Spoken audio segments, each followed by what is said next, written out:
Good evening. I'll call this meeting of the Housing Authority for the City of Salem for Monday, October 24th, 2022 to order. I apologize for our technical difficulties that caused us to be a little late, but thank you for your patience. Will the recorder please call the roll? Vice Chair Stapleton. I'm here. Commissioner Nishioka. I'm here.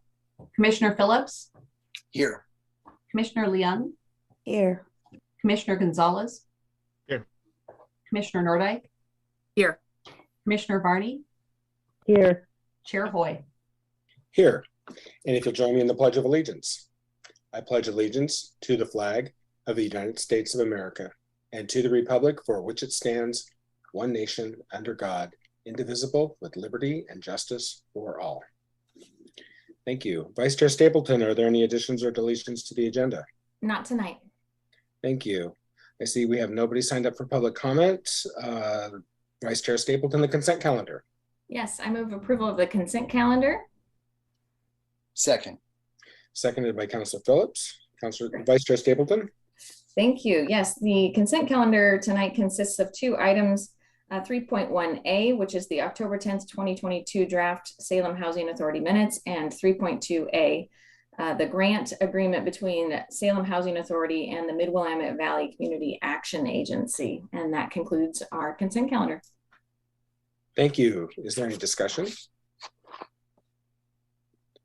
The recorder will please call the roll. Commissioner Leung. Aye. Commissioner Gonzalez. Aye. Commissioner Nordyke. Aye. Commissioner Varney. Aye. Vice Chair Stapleton. Aye. Commissioner Nishioka.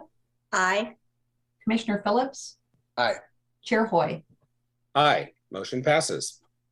I see that we have no public hearings and no special orders of business, but we do have an information report, and it looks like we have Ms. Utes here with us, our housing administrator. Ms. Utes, did you have any comments for us before we ask questions on the information report?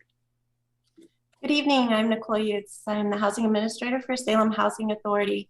And tonight I come to you with excitement that we were within 48 hours of closing Sequoia Crossings and adding into our portfolio of permanent supportive housing. We are literally less than 48 hours. All closing docs are in, and we will hopefully be funded on Wednesday morning and under construction by November 1st. So there's individuals that have asked me the meaning behind what we've named our projects. And just a quick, wanted to let everybody know that Sequoia Crossings is a symbol of longevity, power, strength, and energy in the community. And we really have taken the names of our two permanent supportive housing projects to really grow with the strength of the trees that they're named after. We also make it very important that we don't put our name or our label on our buildings for the growth of those individuals who live in them, and hope that they can continue to prosper.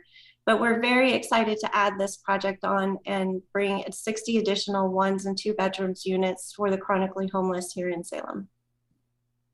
Thank you so much, Ms. Utes. That's super exciting news. It seems like I remember thinking when we first started this, gosh, that date seems so far off when we're going to close. I can't believe it. And now we're almost there. So that's super exciting. This is going to be permanent supportive housing for families, possibly small families that could occupy 2 bedrooms, which is really exciting. It's a whole new dimension to our permanent supportive housing portfolio. I'm very happy about that. I can't wait for that to come on board. So thank you so much. Yes, our 1 bedrooms can handle up to 3 individuals, and 2 bedrooms can handle up to 5 individuals housing. So it's a great addition to our permanent supportive housing. I also wanted to mention tonight that we do have an ask out there and a need for hand warmers, gloves, backpacks, and socks to help fill our immediate needs station. Our immediate needs station is actually a station that the police can access 24/7. Police, law enforcement, code and compliance, and our agency. This helps individuals in need in the time and the moment, so they can be accessed 24/7. We are going into the colder months, and we have determined that these are some of the items that we are in need of. So we ask anybody who's willing to donate, they can be dropped off at the Salem Housing Authority office. And as well as that, tonight we are opening up 2 of our waiting lists, which is exciting. Our 2 fully accessible ADA units, 2 1-bedroom, apartments at South Fair are got their temporary clearance for us to go ahead and move people in. So we are opening up the waiting list for those at South Fair, and then we have a waiting list opening at the Coral House, which is a preference for individuals who are chronically homeless, and it is at single room occupancy for women. And it is, so both of those will open November 12th, and information can be found on our Facebook and our website related to that public notice. Thank you, Ms. Hughes. Those are both very exciting things. And could you just, for the public watching, could you just remind everybody what the Housing Authority address is? Oh, I'm sorry. Our address is 360 Church Street Southeast. If you're familiar with the Safe Corporation, we're right next door to the Safe Corporation in downtown Salem by Salem Health as well. The tall red brick building is Robert Lindsay Tower, and that's the thing that probably people notice right off, and that's where you can take it right there to the office area. Thank you so much. Councilor Nishioka. Thank you, Councilor Hoy. Could Ms. Utes, could you repeat the items that you're looking for, please? Yes, so we are currently looking for hand warmers, gloves, backpacks, socks, and anything cold weather related. So even, and the preference would be for new items. Thank you. Thank you very much. Commissioner Stapleton, or Vice Chair Stapleton, excuse me. Thank you.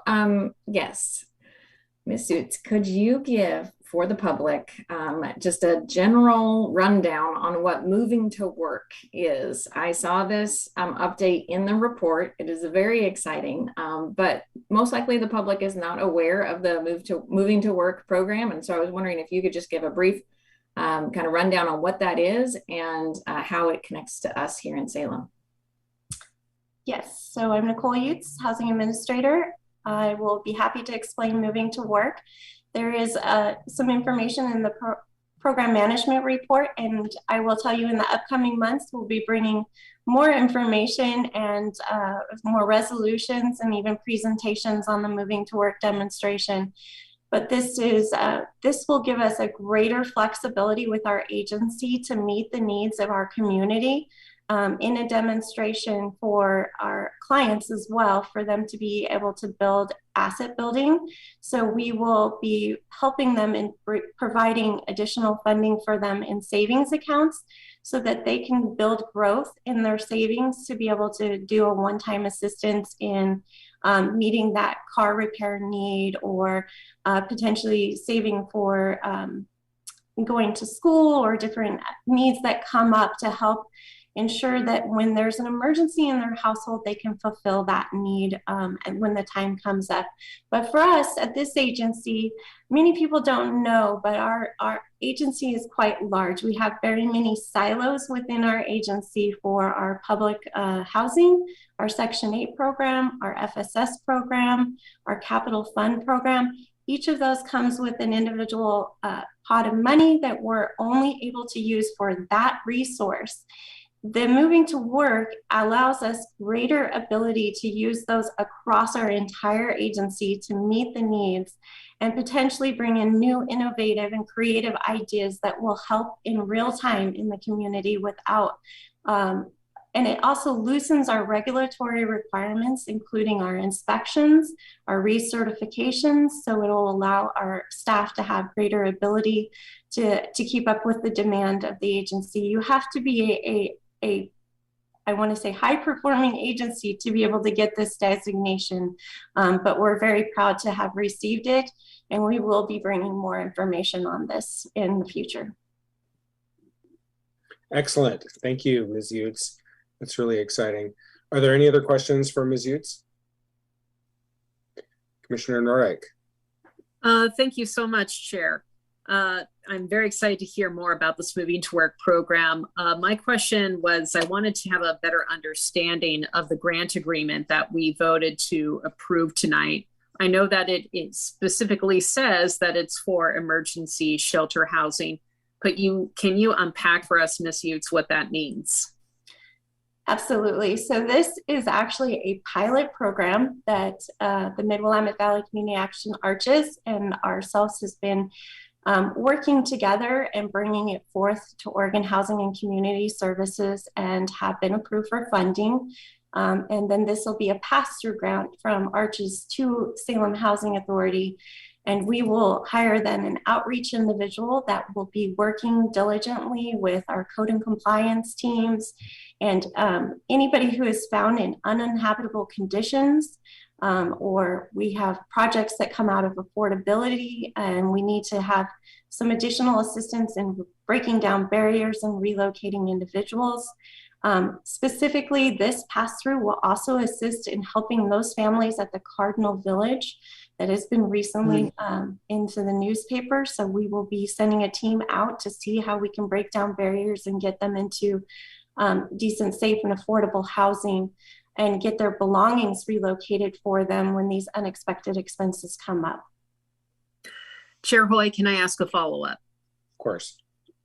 Can you give us a quick update on what's going on with Cardinal Village right now? Last I heard, there were maybe 2 families who have found a new place to live, but what's the latest? I know the situation was pretty dire there. So I cannot speak on to the actual conditions of the property. I do know that all households, I believe, are out of the complex as of today. And I do know that Arches team, as well as some of our outreach team, have been working to keep in contact and working with the owner to try to figure out where everybody has ended up. That is our #1 goal, is to try to figure out where everybody is currently located so that we can start doing those one-on-one, what our agency calls as a relocation meeting. And we try to figure out where the individuals work, where their children go to school, what is the best possible outcome for them with a little disruption to their family, household, and life. And then we send our navigation team to try to locate the next landlord that we can hopefully get them into a better housing situation. Thank you. Thank you, Ms. Utes, and thank you for your great work on that project. I know this is, that's out here in my ward, and it's a really an important one for us out here to get those folks relocated into a better situation. So thank you for that. And the goal of this, just so everybody knows, is that when these situations such as Cardinal Village come up, we have this funding available to make immediate impacts and get individuals quickly assisted, whether that's, and it's really for Marion and Polk. So we will be reaching out with our rural community partners as well. Excellent. Thank you so much. Are there other questions for Ms. Utes? Or did you have anything else to share with us tonight? All right. Well, thank you so much for being here. And with that, we are adjourned. And I will call this meeting of the Salem City Council for Monday, October 24th, 2022 to order. If the recorder will call the roll. Counselor Stapleton. I'm here. Counselor Nishioka. Here. Counselor Phillips. Here. Counselor Leung. Here. Counselor Gonzalez. Here. Council President Hoy. Here. Counselor Nordyke. Here. Counselor Varney. Here. Mayor Bennett absent. All right. So, Councilor Stapleton, are there any additions or deletions to the agenda? Yes, we have one tonight, item 1.3C. This is a proclamation recognizing Domestic Violence Awareness Month. Thank you. Could you put that in the form of a motion? Oh, sorry. I move that we add item 1.3C, a proclamation recognizing Domestic Violence Awareness Month, to the agenda. Second. Any discussion? Other than the fact that this is a wonderful thing to put in there about a horrible situation that we need to continue to highlight and bring more awareness to. So thanks for staff for helping us get it ready so quickly at last minute. And thank you for your initiative on that. Mr. Atchison, do we need a roll call vote on this? Yes, Councilor Hoy for all motions. Thank you. You can do it by consent if you like. We'll just do a real quick roll call if the recorder would call the roll. Counselor Gonzalez. Yes. Counselor Hoy. Aye. Counselor Nordyke. Aye. Counselor Varney. Aye. Counselor Stapleton, Aye. Counselor Nishioka, Aye. Counselor Phillips, Aye. Counselor Leung, Aye, and I just want to add, I hope you do this every year. Mayor Bennett absent. Thank you. Thank you. Motion passes. And it is time for council and city manager comments. Do any of my colleagues have comments this evening? Counselor Nishioka. After I unmute myself. Thank you, Councillor Hoy.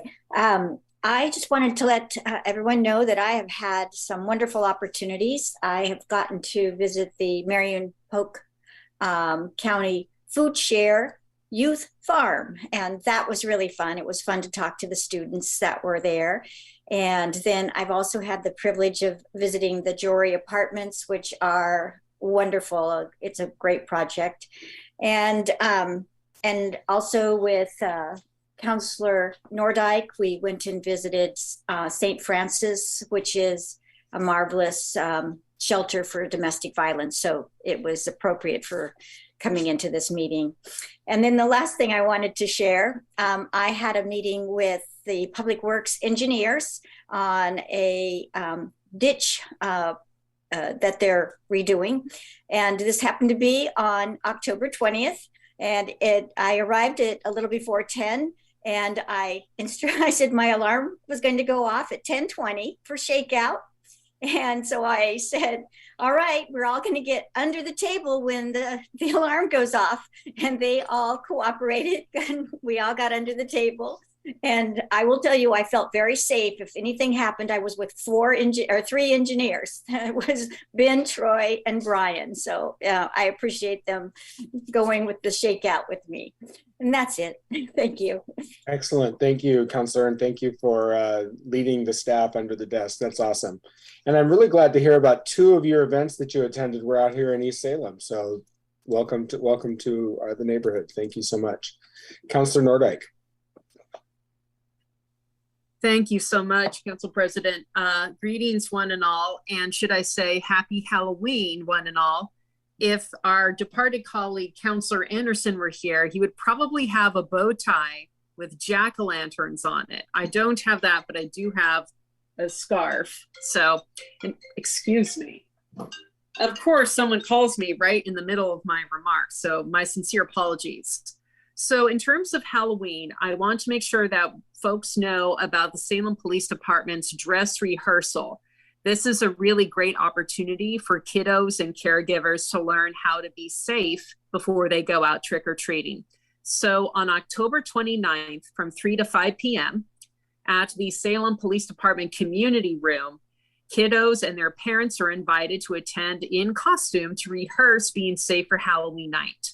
Our officers will be on hand to help kids understand the importance of traffic and pedestrian safety, including visibility and costume safety. And of course, there'll be activities and giveaways too. So I think that's a wonderful option for folks before they go out trick-or-treating.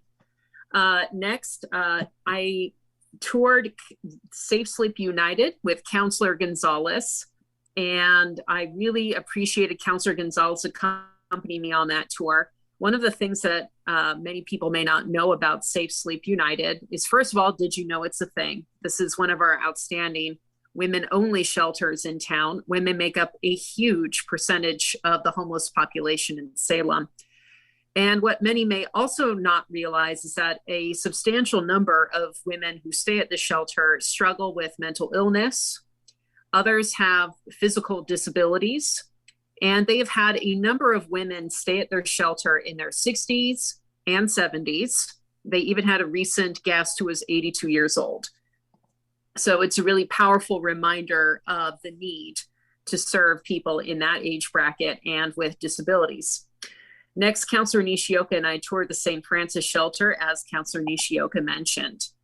One of the things that I notice about these 2 shelters, even though they have a lot of differences, there are some common themes. Both Safe Sleep United and St. Francis Shelter work with survivors of trauma and domestic violence. Both shelters see women and children in their care.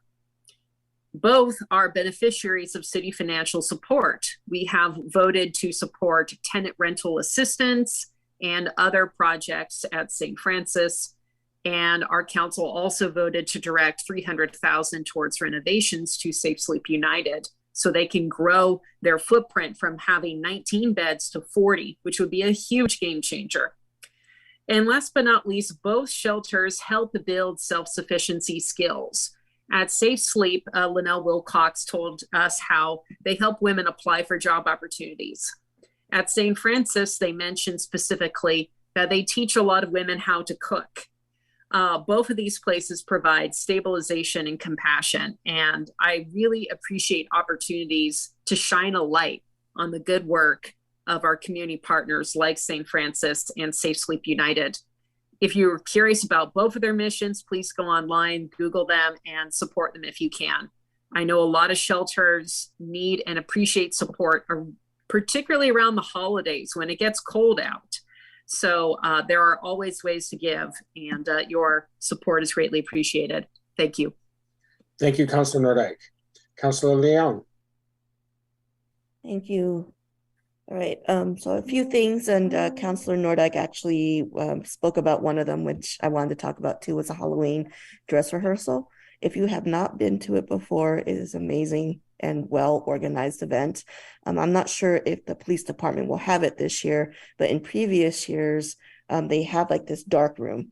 And the main idea behind the dark room is not to scare anybody, but for children and their parents and caregivers to go inside of it with their costumes. The lights are off to show how well people might be able to see them, especially in the night. And majority of the times, like, you can't see anything. And so they also hand out safety lights and just talk about the importance of wearing reflectors or other ways to ensure that people can see you. Because remember, Halloween is going to be this year, is going to be on a Monday night. And we already could tell it's going to be raining, cold, and wet. So again, safety is the most important piece.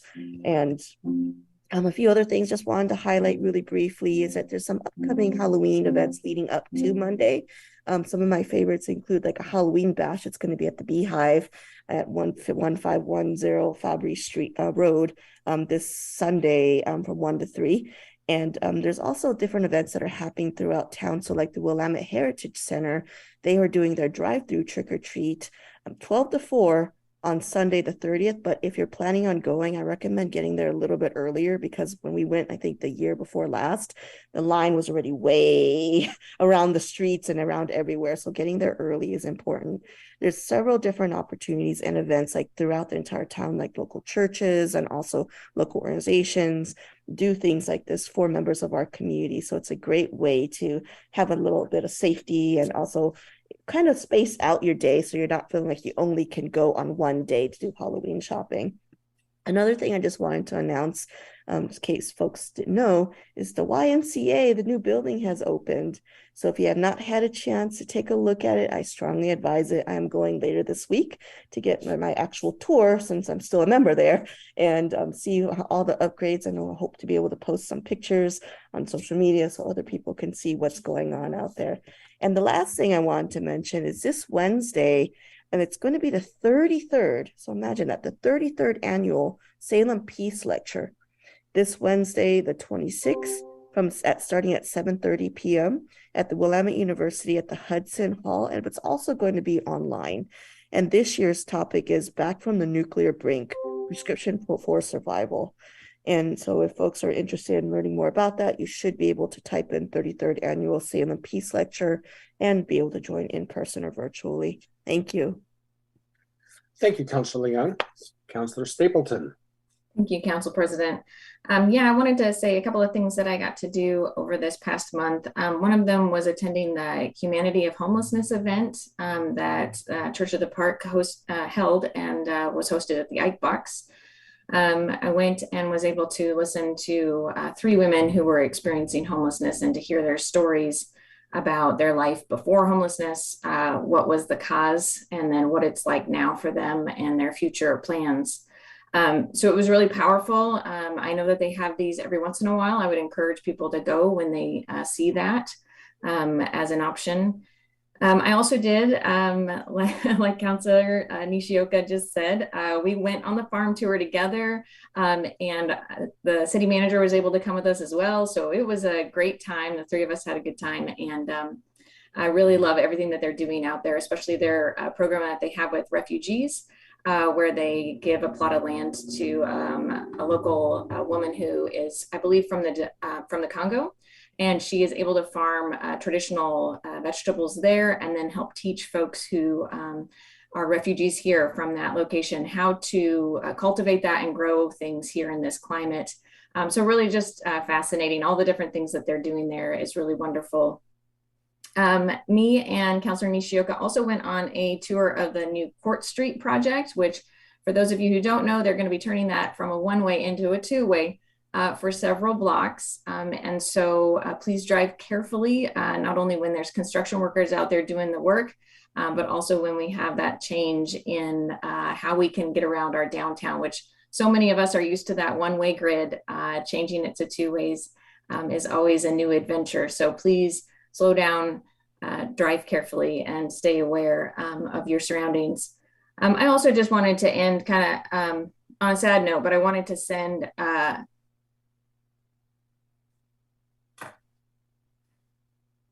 I heard about the high school shooting that was in St. Louis this morning.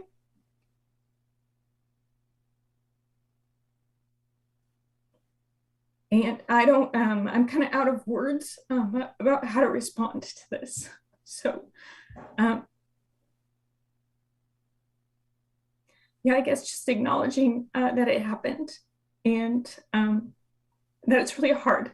It's really hard for all of us to continue to live in a world where this is the norm, and to continue to raise kids in a situation that this is just something that we have to deal with. My kiddo has nightmares about this all the time, and I can't believe that this is the world we live in. So I guess my thoughts are with you all. Those of you who are hurt, I hope that you recover, and I hope I don't have to find the words for things like this again. But thank you, Councilor. Thank you, Councilor Stapleton. It's a sad state of affairs that we've normalized this somehow in our world, and I thank you for highlighting it and doing your part to make sure that we don't accept this as normal. Councilor Phillips. Thank you, Council President, and thank you to all my colleagues, especially Councilor Stapleton for being seen, being heard, and using this platform you have to bring attention to that. I thank my colleagues also earlier this year for acknowledging the National Gun Violence Awareness Day in early June. I hope we can do that every day moving forward. The reason why I wanted to speak tonight, just for the people who may not be familiar with this, my name is Trevor Phillips. I'm the city councilor for Ward 3, and my day job is that I'm an emergency room doctor. One of the main reasons why I chose to serve was that so I can make a difference here and be part of a body that makes a difference in our community. I think there's an opportunity now. I have to take it. This is our last meeting before the election. So ballots have been sent out. Here in Oregon, we vote by mail or taking the ballot directly to an official drop box location. Envelopes have to be postmarked by the election day, which is November 8th. We have just 2 weeks left. And there's an important nonpartisan bond that's on the ballot this year. So measure 24-474 is the community improvement bond. And it has unanimous support from all of the elected leaders on this call tonight. It's been referred to the voters. This is truly a nonpartisan issue. It has broad support from the community, including all of us as leaders, as well as the Chamber of Commerce, the home builders, the firefighters employee union, and local environmental groups like Salem 350. There's really no organized opposition. We have a unique opportunity to invest $300 million in our community over the next 10 years, and all with just keeping the tax rate the same without raising tax rates. So there's so much to like. $157 million for streets, sidewalks, and a more livable city. There's gap funding for affordable housing. There's money for parks. There's money for critical infrastructure. I mean, IT improvements, the firefighting, fire trucks, and new fire stations, branch libraries. The list goes on, and I couldn't possibly do it justice. It's just an incredible thing that we're giving you guys the opportunity to vote yes on. If you'd like to learn more, go to the website voteyesforsalem.com, and you can read about it in Marion County in the voters pamphlet, or reach out to any of us individually. I think that, you know, I'm concerned about our safety and reliability, resilience, ability to respond to emergencies in real time if we don't pass this as an emergency room doctor. But I think it's a true opportunity, and I'm quite hopeful that it will pass with your guys is just taking the time to vote. And then finally, as an emergency room doctor, we also, as a body, unanimously adopted my motion last summer in July of 2021. We, as the City of Salem City Council, declared healthcare a fundamental right. And it was my intention to sort of use that platform to highlight what I hoped would become a ballot initiative, and it is now. And that's Measure 111. In my individual capacity, I would really encourage people to read about that and to vote yes on Measure 111, which would change the state constitution to declare healthcare as a fundamental right. It does not prescribe a specific, fix for that, but I think it's an important step in getting more people better healthcare. And by more, I mean everybody, and better, I mean the best. So this is serious. We could really use your help. Just make your voice heard and vote. Thank you. Thank you, Councilor Phillips, and thank you for highlighting the election coming up and just how critical it is that we all take a participatory part in our democracy by exercising our right and obligation to vote. It is your voice. That is how you make your voice heard in an official way in our democracy, by voting, and I encourage everyone to do so. Thank you so much for your words. Councilor Varney. Thank you very much. I wanted to say thank you to all my colleagues for bringing up so many important issues and talking about the amazing programs that we have here. I too visited the youth farm, and I grew up gardening, and I know it's a lot of work. I was so impressed with the whole program, with how the students apply to get a chance to work out there, the leadership skills that they developed, the fact that they distributed 25,000 pounds of produce this past year. There's also a kitchen out there. And so every week, a team of the students gets to find recipes and cook for the rest of the group. And so the farm gives the students and actually their families, because they do take a little bit of their produce home to share with their families to introduce them to new foods. But it's great, all these healthy new foods, just getting a chance to try it. So I just wanted to say it's a great opportunity program, and I'm glad we have it. Thank you, Councilor. Councilor Gonzalez and I were lucky enough to tour that a few weeks ago, and I had the same reaction. It was really a wonderful program, and I was really, really pleased to see it. Councilor Gonzalez. Yeah, thank you, Councilor-elect Hoy, Mayor Hoy. I just want to share this is a big change. Even though it's not official, I want to welcome Councilor Hoy. He's going to be our next mayor, and for me, Salem politics always had Chuck Bennett in the mix, so it's going to be a big change, and just maybe we'll get officially thank him for his time, one more time. But also just was thinking of you, Chris. So you got it. Thank you. This was tonight was a bit unexpected, but thank you, Councilor. I appreciate your kind words, and I'm looking forward to this new role and this new opportunity as we move forward. So thank you so much. And in terms of my personal comments, I would just like to say a couple of things. One thing to my colleagues here and to others who might be listening.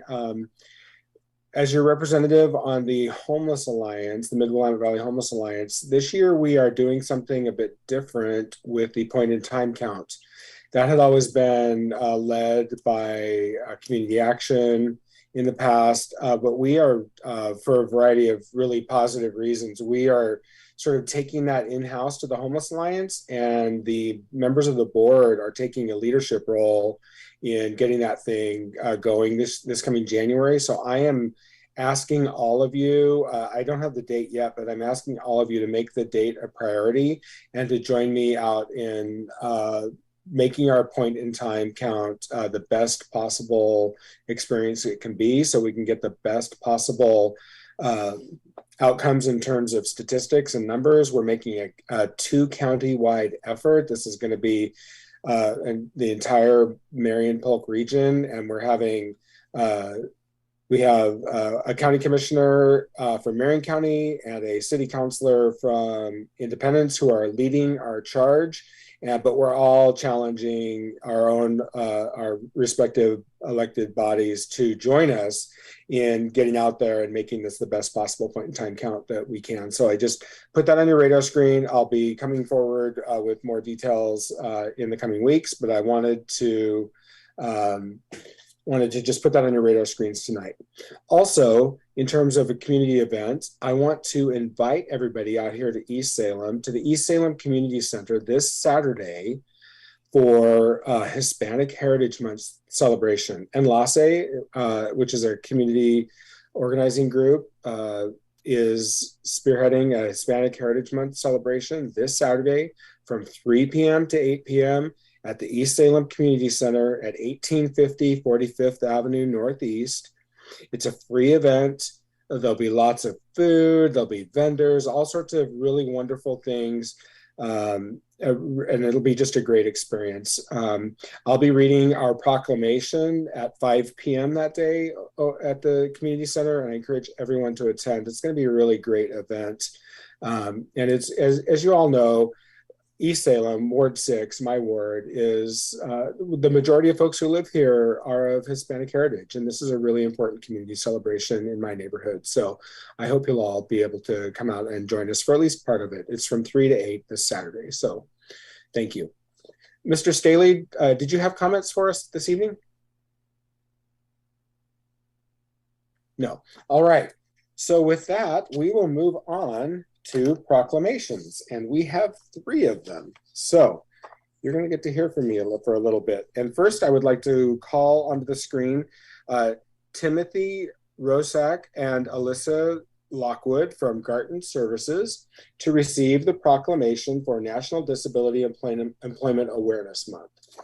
And I'll go ahead and read the proclamation. Whereas National Disability Employment Awareness Month had its origins in 1945, when Congress declared the first week in October as National Employ the Physically Handicapped Week, with the word physically removed in 1962 to acknowledge individuals' needs and contributions with all kinds of disabilities. In 1988, Congress expanded the week to a month, and whereas the 2022 theme, Disability, Part of the Equity Equation, showcases supportive, inclusive employment policies and practices for workers with disabilities, whereas, recognizing the resolve and determination of people with disabilities, the City of Salem is proud to collaborate with area agencies such as Garton Services and Project Search to advance and promote a diverse and productive workforce.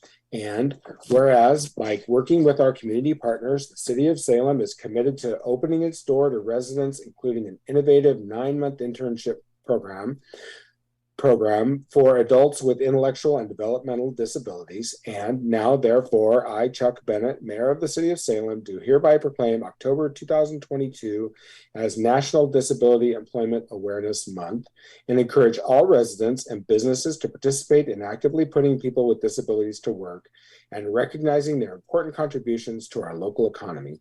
Dated this 24th day of October 2022. And Mr. Rosak, I invite you to, or also Ms. Lockwood, I invite you to make any comments you'd like to make.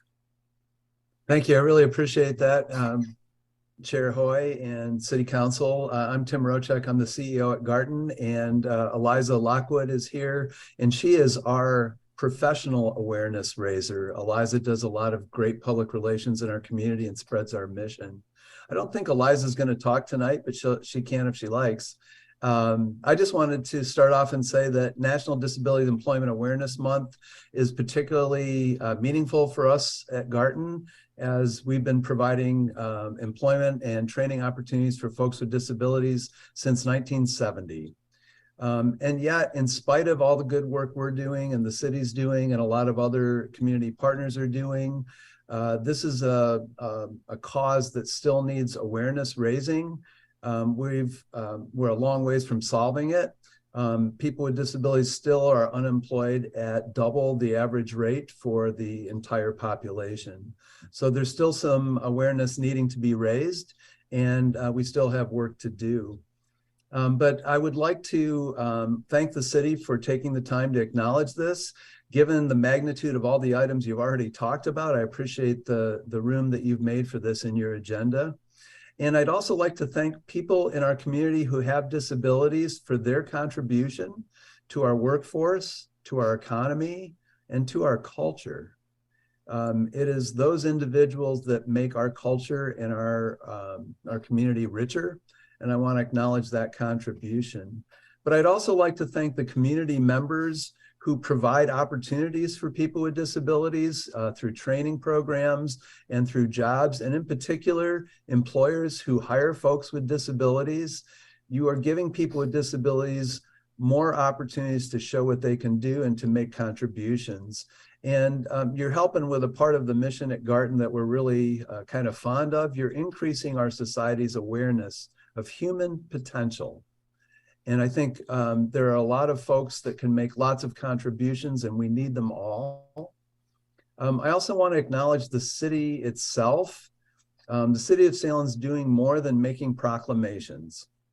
It's important to raise awareness. We've already talked about that, but you're doing more than just making proclamations. You're providing internships through Project Search. You're providing internships through Garton's Summer Youth Employment Program. You're hiring and including people with disabilities in your own workforce.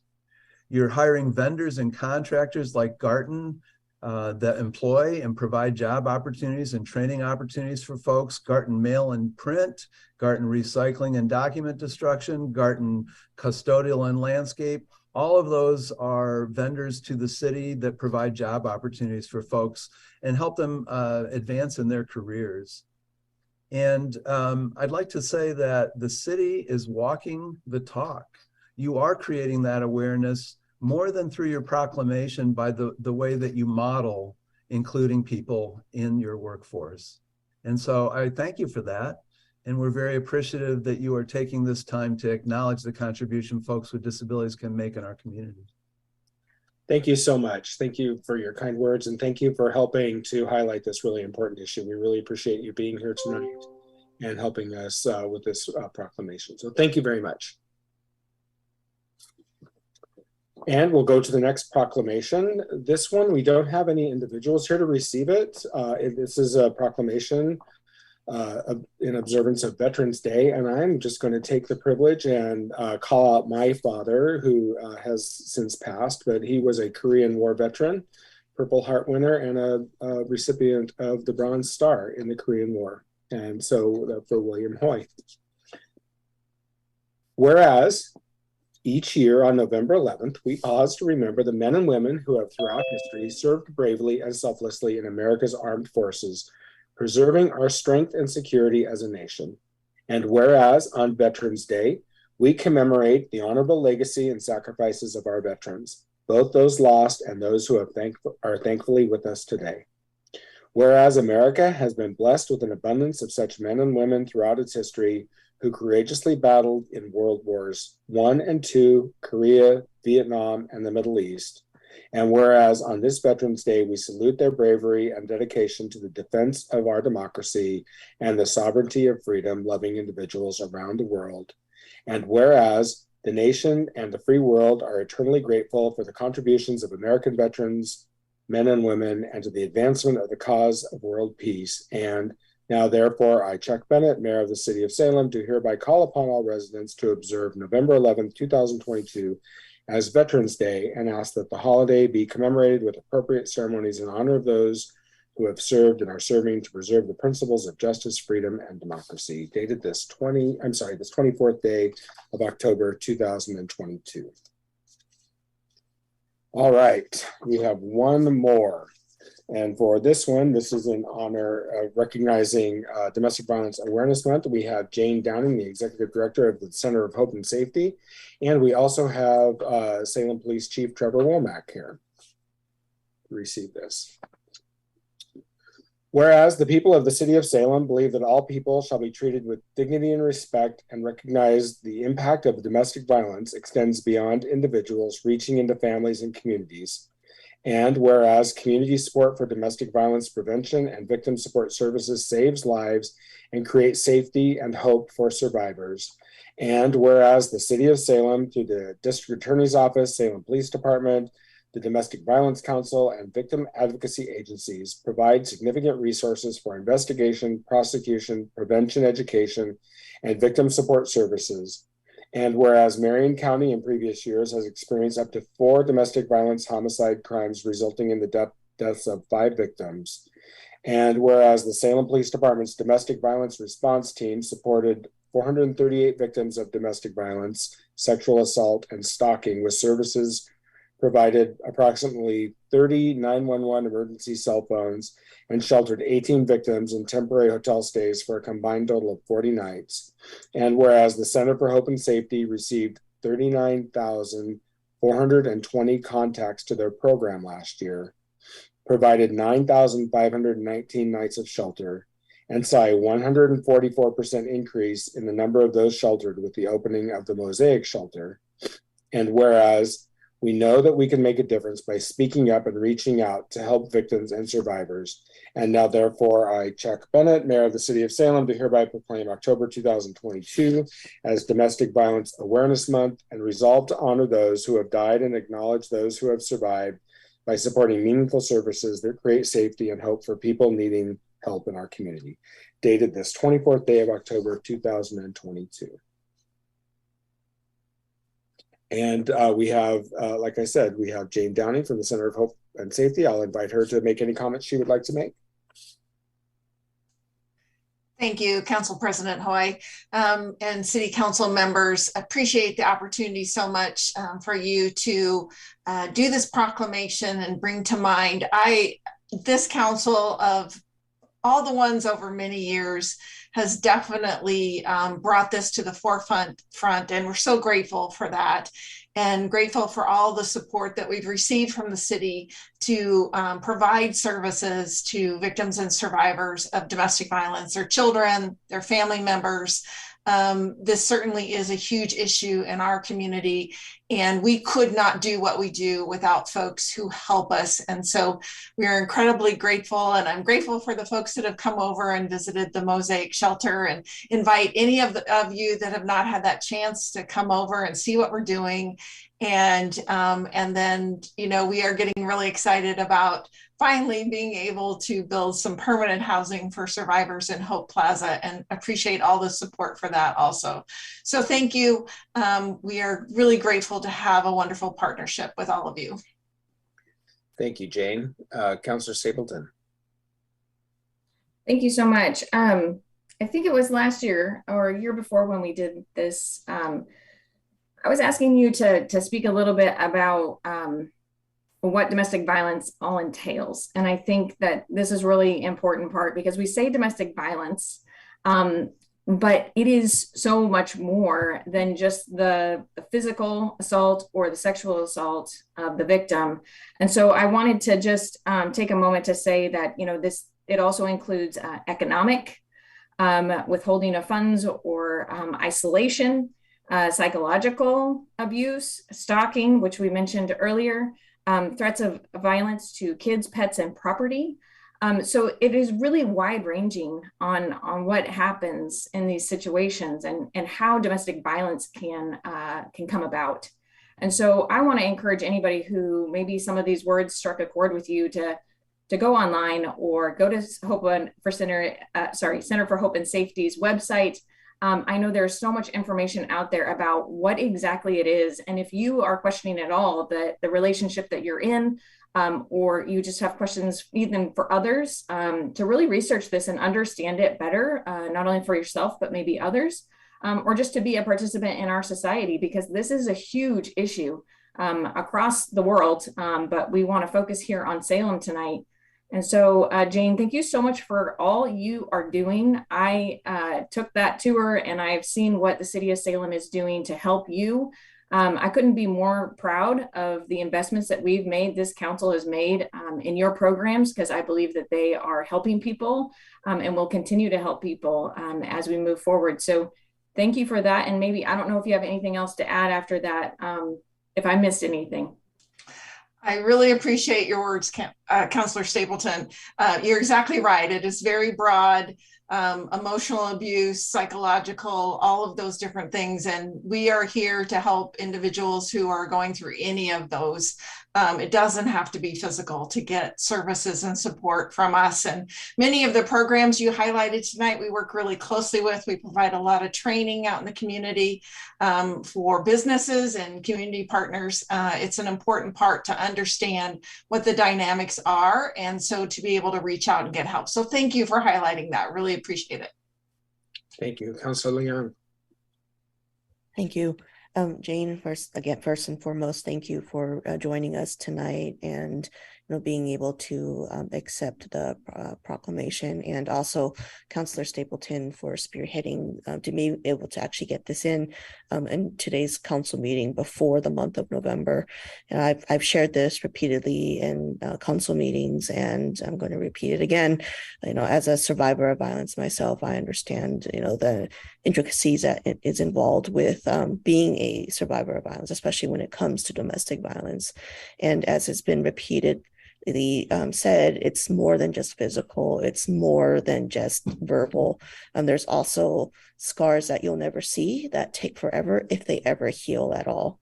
It could be mental abuse, it could be financial abuse, emotional abuse, like spiritual abuse. There's so many different types of abuse that could take place within domestic violence. And a lot of those things end up either being swept under the rug, or someone is always could be told, oh, it's going to go away or it'll get better. More than most of the time, I can tell you it won't get better. It just gets worse. And it continues to get worse from there.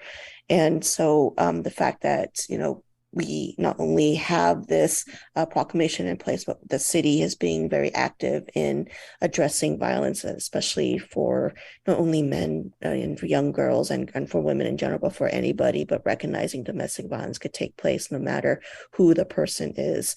And just to be aware and to be able to support one another and to believe somebody when they are telling you that this is happening. So thank you. Thank you, Councilor Leon. Chief Womack, did you have any comments you wanted to make? Yes, thank you, Mayor-elect Hoy and councilors. And also, while you're here, Jane, I want to specifically thank Jane Downing and her staff at Center for Hope and Safety as well, because we definitely have a special partnership between our two organizations, and we have for about 25 years now, as I understand it. The collaboration between our two organizations is very high, which just serves to benefit victims and their families right here in our very own community. Our program at the Salem Police Department, Domestic Violence Response Team, we call it the DVRT. It comprises one full-time staff member, that's Emily Collins, who does great work leading our team and our program, and also includes 15 trained community volunteers right here from our own community who serve as victim advocates, and they respond in the field 24/7, 365. And the team also includes 12 specially trained police officers that take a trauma-informed approach towards intervention in DV incidents and investigations. And it's supported by some grant funding, which I know we just presented that to council recently as well, so you're aware. But that grant funding, by the way, wouldn't be possible without the support of a community partner, and that happens to be Center for Hope and Safety. So thank you again, Jane, for that as well, for that partnership. Our DVRT program, ours typically supports 500 to 600 victims a year. That includes our in-field responses, also follow-up responses with phone contacts, some unsolicited requests for services from community members that we receive, and some outreach efforts as well.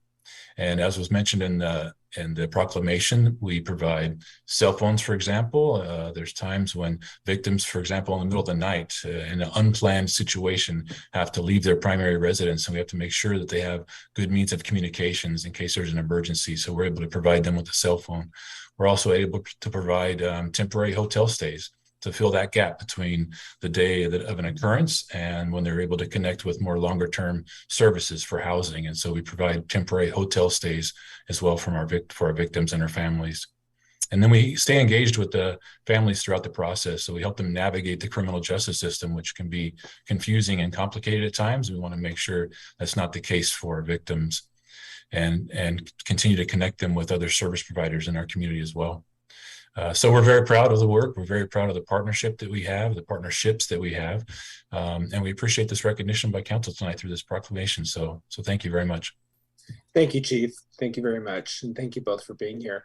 And Jane, I know that you are just finishing up on a capital campaign to do some really important work with long-term housing at Hope Plaza. And you would, I think, probably be willing to accept cash donations from anybody who has the means to do so. Why don't you just give us an indication of how people might do that if they're so inclined? Well, thank you so much. I really appreciate that. So yes, we are in the last legs. We have 94% of the funding we need to open Hope Plaza debt-free. And I think that's pretty unheard of, I'm told by city staff. But we're just so proud to be able to do that. Community partners have helped us. The city has helped us. And we're just in those last few hundreds of thousands of dollars, about 750,000 now is all we need to open it up debt free. So thank you for allowing me to bring that up, or for you bringing that up. And we would be happy to take donations for that. So thank you. Thank you, Jane. And your website is, I can't remember, Center for Hope and Safety.org. I can't remember. It's just hopeandsafety.org. Hopeandsafety.org. Thank you so much. So people could get more information there. Yes. Thank you. Thank you, everybody, for being here. All right, we're finished up done with proclamations, and we are going to move on to public comment. And first up, as a reminder, you have 3 minutes. Be sure and state your address or your ward. And we have first up, Phil Carver.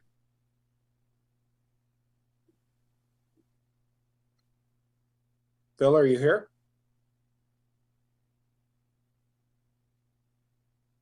I see him on our list, so I'm going to give him a second.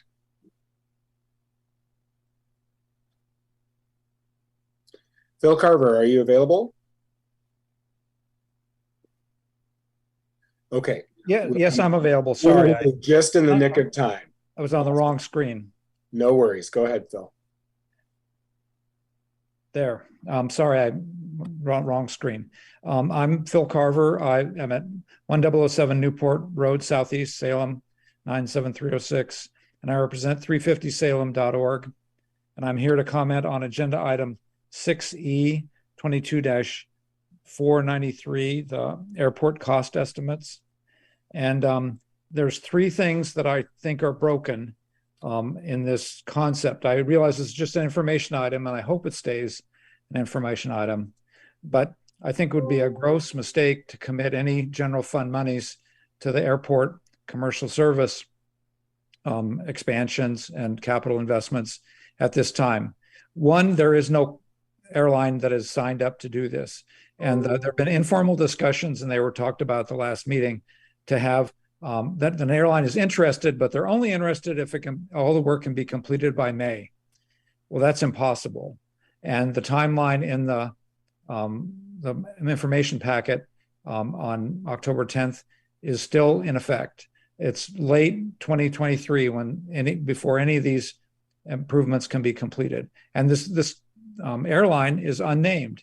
There's no contract, there's no commitment. It's all just hearsay. The second missing piece is there's been no equity lens applied to this project. If general fund monies are paid for this project, who pays and who benefits? And I expect that if a study were done, it would be low income and medium income families would pay a large fraction of these costs, and they would not be the beneficiaries. They are not the kind of people who have the funds to be able to use commercial air service. And if they do so, it's rare. And they can use Portland as efficiently and probably cheaper by using the shuttle service to get to Portland Airport. And finally, there's no climate lens. There's no estimate or discussion even of what this would do to Salem's climate emissions. And the City Council has adopted a resolution to reduce emissions by 50% by 2035. That's 13 years from now. And as a professional economist who's worked in this area for 37 years, it's my estimation that this service would increase emissions because by 2035, many of the cars on the road and the shuttles to the Portland airport will probably be electric. And it's almost impossible for the airplanes to be electric for any distance. Thank you for the opportunity to comment. I appreciate all the time that you invest in helping lead our city. And I know your intentions are the best. Thank you. Thank you, Mr. Carver. Are there any questions? All right, thank you so much. And next we have Donald Davis.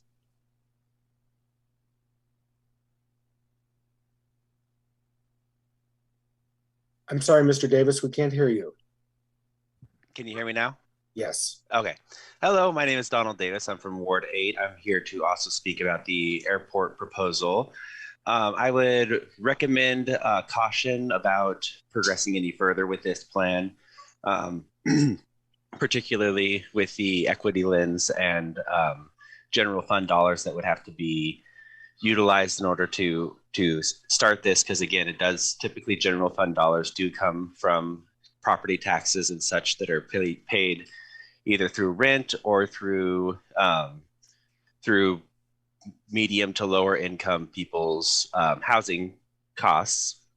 So recommend not proceeding with this, especially because there's currently a overnight Amtrak service to San Francisco that's every day. So if there is a travel demand, then it could be met by the train station here in Salem, or again through the Portland airport, as was mentioned in the previous comments.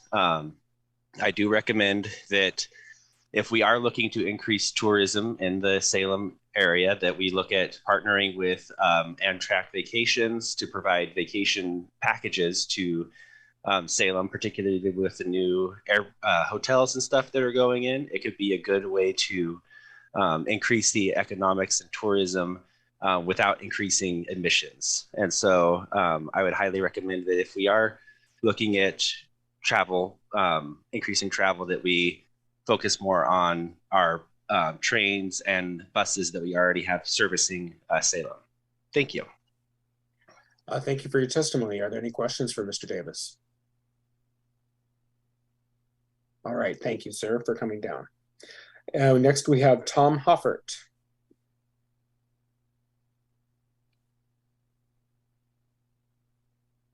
All right, thank you, Mayor-elect Hoy and City Councilors for this opportunity to speak on agenda item 6.E. I would be remiss if I did not note our organization's gratitude to Mayor Chuck Bennett for his 15 years of elected service to the city. So our best to Mayor Bennett in his transition to life in Ohio. You've certainly gained a tremendous leader in your community. My name is Tom Hoffert, resident of Ward 1, and I serve as CEO of the Salem Area Chamber of Commerce, representing over 1,000 businesses in the Salem area and 50,000 local employees. This evening, we just want to provide testimony that would provide the city some ways to get a minimum, absolute minimum lift done at Salem Airport, which would enable us to do a case study of how commercial air service could work in our community. We do have an airline intending to begin service as early as May, and so we know there's some challenges ahead. Our organization applauds the efforts of our private sector partners who work diligently to find ways to decrease the timelines for this project and the necessary facility upgrades to get commercial air service into McNary Field. And we also applaud the City Council for taking on and considering what it could mean to have this economic development engine arrive back into our city. We feel with the combined business and community collaboration and the City Council prioritization that we have a collective city path forward in the city staff report in option 1 to be completed and ready in May of 2023. Our business community will continue to stand with the council to meet these needs and ensure commercial air service is viable at Salem. No business community organization wants to see failure in this front again. And there were unique conditions that had the exodus of commercial air service a number of years ago. We know that these private and public partnerships can come to fruition. In fact, our group has stepped forward along with local architects, building community and the like to offer ways to have a path forward to where the city council could realize their goals of having commercial air service land in Salem as soon as May. As you look at this, it's simply for us an economic development effort. We know that commercial air service not only brings in individuals into our community, but residents coming in and out. We're surrounded by an incredible wine industry. We have amenities throughout the Salem community and surrounding neighborhoods that really would value having the access into our community. And we feel that option one is a minimum commitment by the city. We've identified a number of areas where we believe revenues can be garnered and really make this sustainable for long into the future. We appreciate your consideration and exploring the effort to return commercial air service to Salem. Thank you, councilors. Thank you, Mr. Hoffert. Are there any questions? All right. Angie Onowuchi.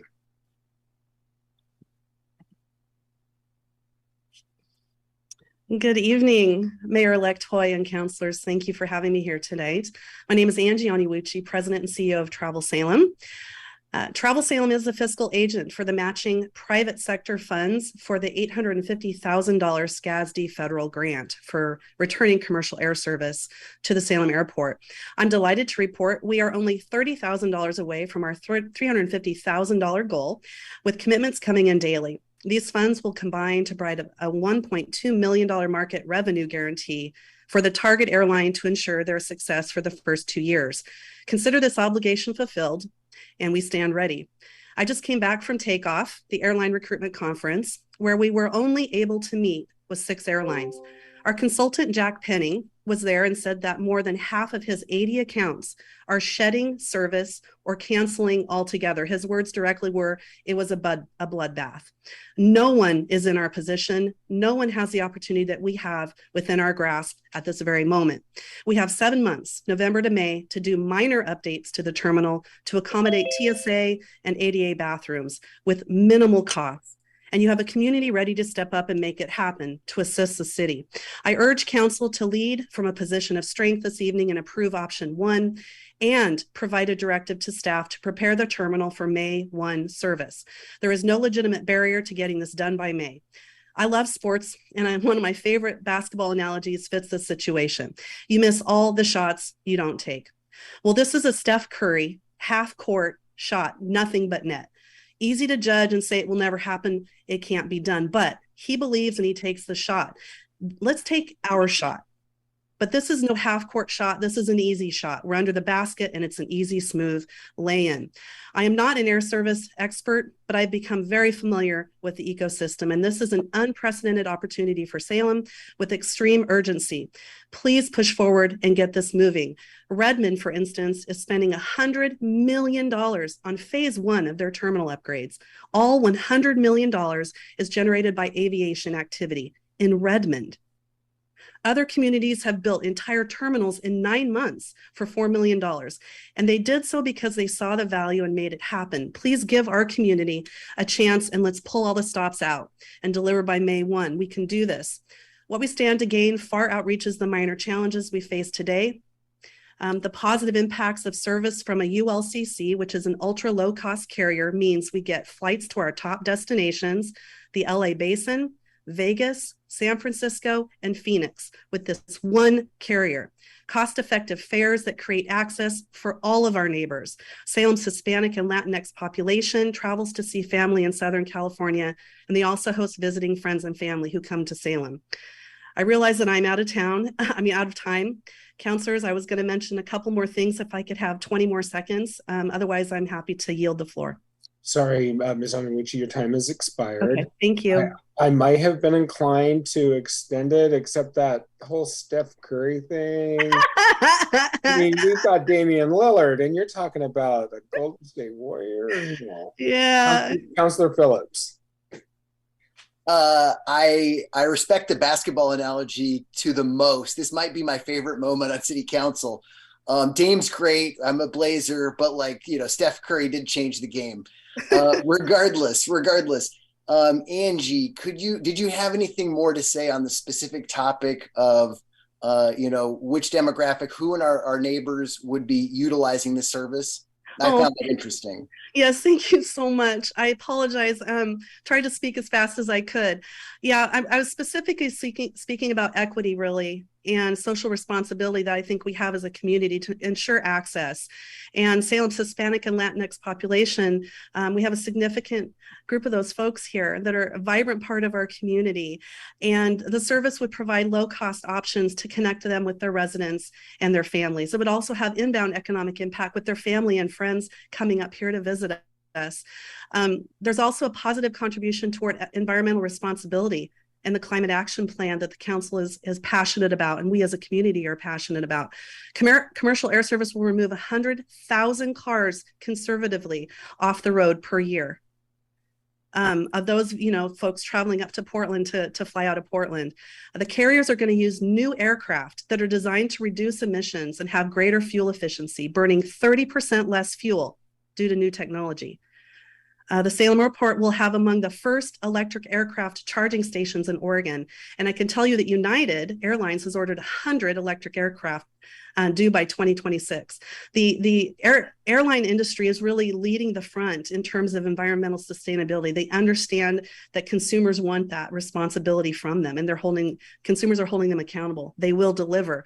And I just wanted to say that we're opening a gateway to the world, really, with this opportunity through smart economic development. This is a win-win-win, and no one is being left behind. It's really quite extraordinary. Every single neighbor in our community would have great access.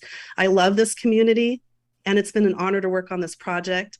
And I thank you, Councillor Phillips, for allowing me to finish my comments. I apologize for running over. Councillor Nordyke. Thank you so much, Council President Hoy. Angie, first of all, thank you for your leadership at Travel Salem. I am serving on the board with you, and I know just how hard you work to support Salem. You are Salem's proudest advocate. I want to ask you about, who are the kinds of tourists who would come here but don't because of the lack of air service? And I want to preface that with an example. Every year, I try to travel to a great American city with a girlfriend and I. She and I both work very busy jobs, so we have time for maybe one long weekend somewhere. And I have to tell you, if there's no air service directly to that city, it's off the table for us because we don't have time to go to a place like, say, Portland, and then rent a car and then drive an hour south, because that's cutting into our weekend. We have like Friday afternoon to Sunday. And that's it. It's our precious time together each year. So I know that Salem, a place like Salem, would be off the table because of the lack of air service. Can you briefly describe the kinds of tourists who would come here but don't currently because of the lack of commercial service? Absolutely. That's such a good question.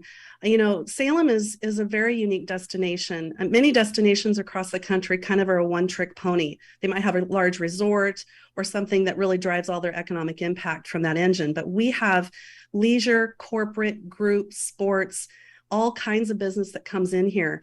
And on the leisure side, we are sitting in the heart of Oregon's wine country. This region produces the best Pinot Noirs in the world, better than the Bordeaux region in France or Italy. I mean, their highest ranking Pinot Noirs. The most Pinot Noir grapes are grown in Polk County. And so being able to have consumers, the leisure traveler, be able to fly directly into Oregon's wine country is an amazing opportunity that we really need to take advantage of. If I were to speak from the group side, which is there's a ton of opportunity. I've been traveling a lot lately on the sports side to recruit sports business into our market. And a lot of them say, what's this? Where do we fly in? Oh, you fly into Portland, it's about an hour and a half away, depending on when you travel, trying to kind of soften the blow. But they're like, when you have commercial air service, call us, we're going to be ready. We have a women's wrestling tournament that we're trying to recruit in here. Minimum 900 young women that would come into this market to compete from all over the country. And we can't quite capture them until we are able to have commercial air service. And I know that's true for a lot of our meetings and groups as well. We have a waiting list of folks saying, when you guys have service, call us, we'll be there. It's just transportation and logistics become very expensive to bring groups down from Portland. And our market currently kind of provides a lot of value to Portland. So folks fly into Portland, stay overnight there, but they come down maybe for a few hours to try out our wine country or see the Capitol or experience some of our recreation, but then they go back up to Portland and leave the majority of their money there. And it's time for us to be able to take full advantage of the bounty that we have here and leverage that for the benefit of our community, our citizens. Thanks for the question, Councilor. Thank you. Are there any other questions? All right. Thank you for your testimony. Thank you. Next, we have Steve Anderson. Good evening, Council President Hoy and City Councilors. Steve Anderson, West Salem Neighborhood Association Land Use Chair, 3240 Giller Road. I'm here tonight to respectfully ask Council to call up Agenda Item 6A. That's the tentative replat Class 1 adjustment at 1372 Overview. And talking with Lisa Ogilvie last week in terms of making sure there's no ex parte problems, I did send a request directly to our two city councilors, Virginia Stapleton and Mickey Varney, and copied you, Councilor President Hoy.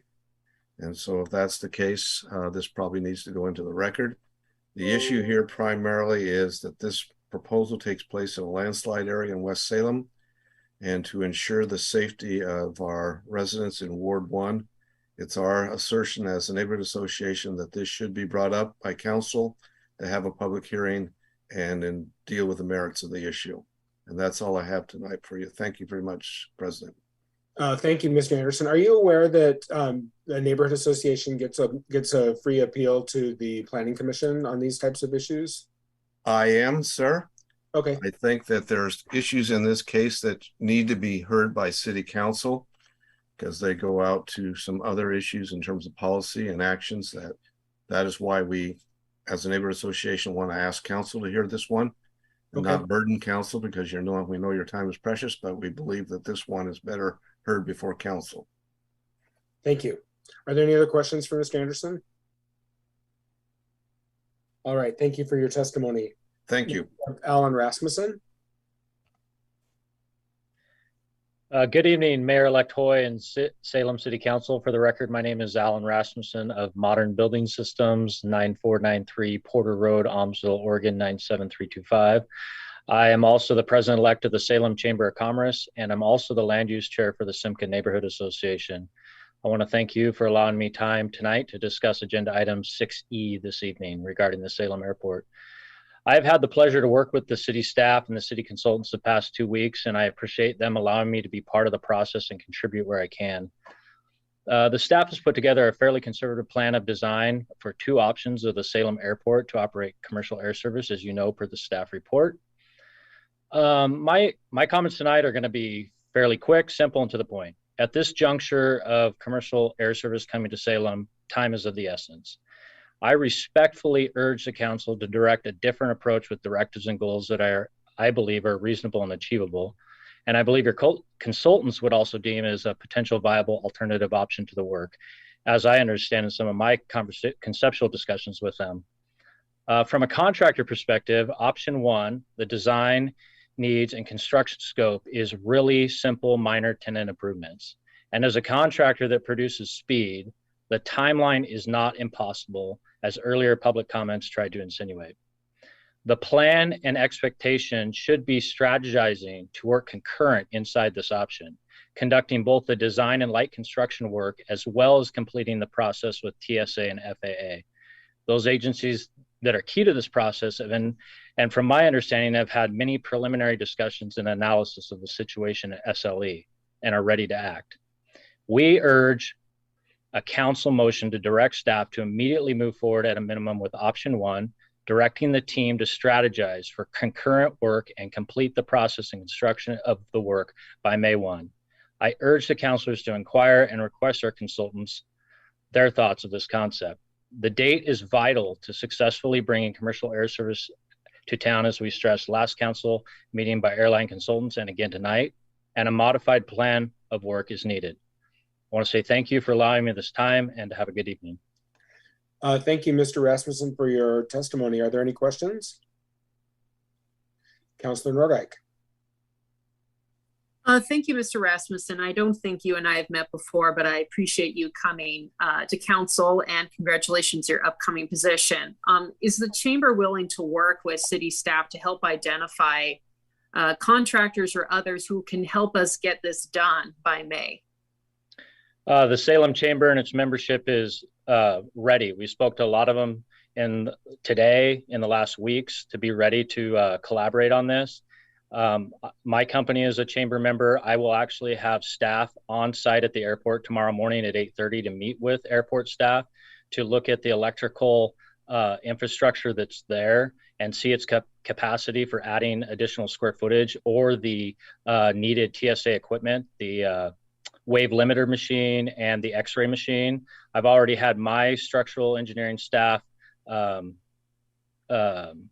analyze the current wood frame floor of the existing terminal building and already have conceptual sketches for what needs to be done to the floor to support that weight. And it's very minor and not cost intensive. And so we're ready to collaborate, just like our CEO, Tom Hoffert, said, to make this a reality.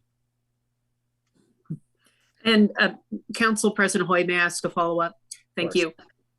You mentioned structural engineering, and I would imagine that means they're in a position to provide some level of cost estimates, but also time to completion estimates. Are you seeing potential time completion estimates for option 1 before May 1, based on what your own experts are telling you? Yeah, I mean, and that's kind of speaks to the point of my comments tonight, is that the work inside the existing terminal is very minor, and so that design work should be very, very quick. It could be completed potentially maybe before year's end, quickly get out for cost estimates, know those cost estimates, and because that work is so minimal, the permitting process would be potentially minimal, and then the time to complete would be minimal. I spoke to a vendor just today that I've used for school district projects for the canopy outside the baggage claim, and I could have that here submitted for permits and ready to install before year's end potentially, and is not a major and I know I have a quote showing up in the morning. So that's just an example of how quick some of that minor tenant improvement work could be figured out and addressed. And the minor details to, coordinate with TSA, FAA, if that needs to be 50 feet long along that building plane, or 40 feet, if it needs to be 10 foot wide or 12 feet wide. Those are little details that can quickly be hashed out. And so I just don't really see, needing to wait all the way to May to then go out to bid, when I think that work could be strategized to be done concurrently. Thank you. Are there other questions? All right, thank you, Mr. Rasmussen, for your testimony. We appreciate it.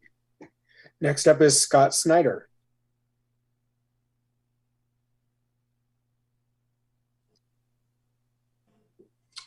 Good evening. Hi, my name is Scott Snyder. I'm the general manager for the Grand Hotel in downtown Salem. That's Ward 1.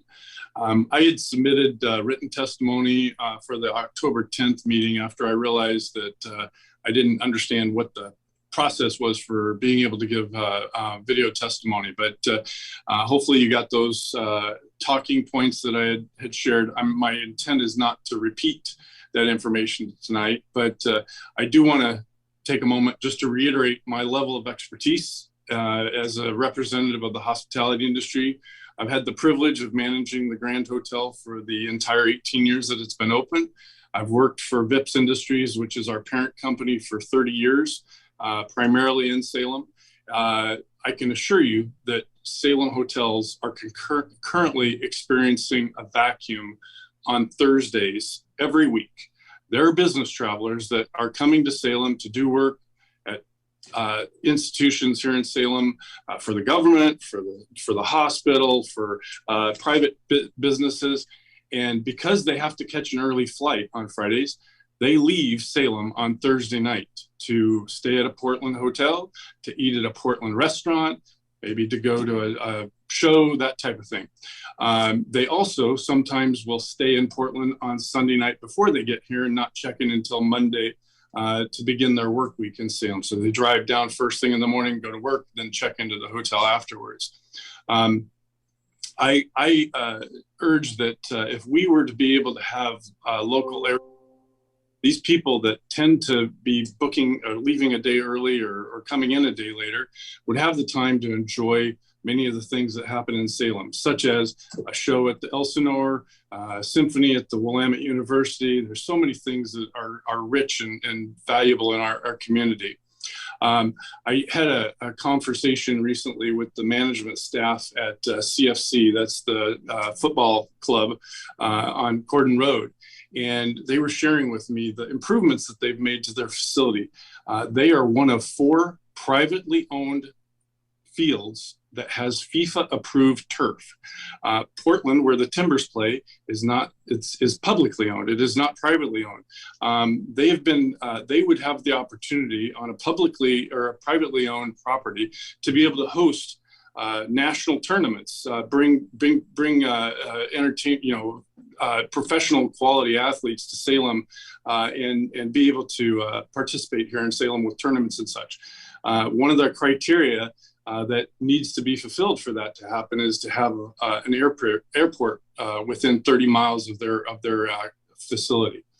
I can't begin to calculate the impact that air service related jobs would have on our community. Thank you, Mr. Snyder. Unfortunately, your time has expired. Thank you for your testimony, though. Are there any questions for Mr. Snyder?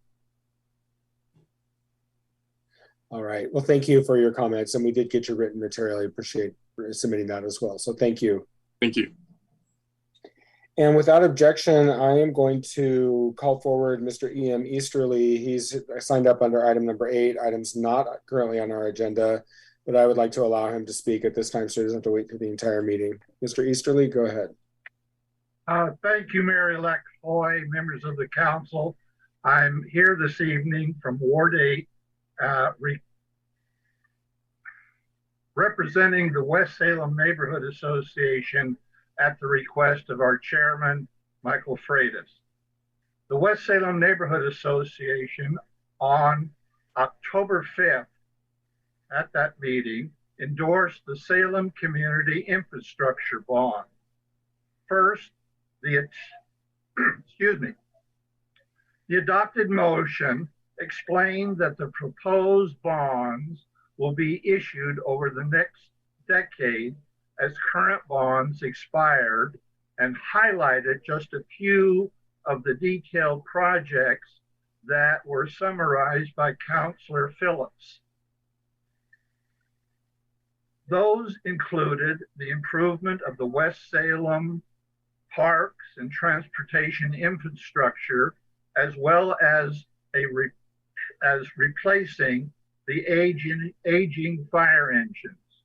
Second, the motion also requested that monies received from the sale of bond-funded replacement assets be returned to the bond receipts to fund additional bond projects. Thank you very much. That's all I have, unless there are questions. Thank you, Mr. Easterly. Are there any questions? All right. Thank you for your testimony. We appreciate it. And that concludes the public comment for this evening. And we are on to the consent calendar. Councilor Stapleton. Yes, I move approval of the consent calendar. I guess we should probably let people know we don't have any polls tonight. Is there a second by Councilor Phillips? And Councilor Stapleton, just for future reference, when you say approval of the consent calendar and you don't mention any polls, that's where they get that. So go ahead. All right. Tonight we have just 2 items. Again, it's a light night. It was kind of nice to get this agenda. Items 3.1A, which is the October 10th, 2022 draft city council minutes, and item 3.2A, revision of the multiple unit housing tax initiative program standards and guidelines. And that concludes our consent calendar. Thank you. Is there any discussion? Seeing none, will the recorder please call the roll? Council President Hoy. Aye. Councilor Nordyke. Aye. Councilor Varney. Aye. Councilor Stapleton. Aye. Councilor Nishioka. Aye. Councilor Phillips. Aye. Councilor Leung. Aye. Councilor Gonzalez. Aye. Mayor Bennett absent. Motion passes. Thank you. And now we are on to public hearings. Item 4A, we will resume a public hearing previously started regarding a legislative zone change on Commercial Street Southeast. And I believe we have Austin Ross here to speak with us about developments since our last meeting. So Mr. Ross, go ahead. That's correct. Thank you. Just going to share my screen. All right. I'm Austin Ross. I'm providing additional information for case number CA2202. I'd like to enter the supplemental staff report and this presentation into the record. As a reminder of the location, the project is on Commercial Street Southeast, roughly between Superior Street and McGilchrist Street. You can see the properties outlined in bold are the subject properties on this slide. Previously, staff had proposed to rezone these properties to mixed use 2, but based on council's motion at the October 10th hearing, staff has revised the proposal to rezone properties with existing auto sales and services uses to mixed use 3. So that is shown on the map to the right.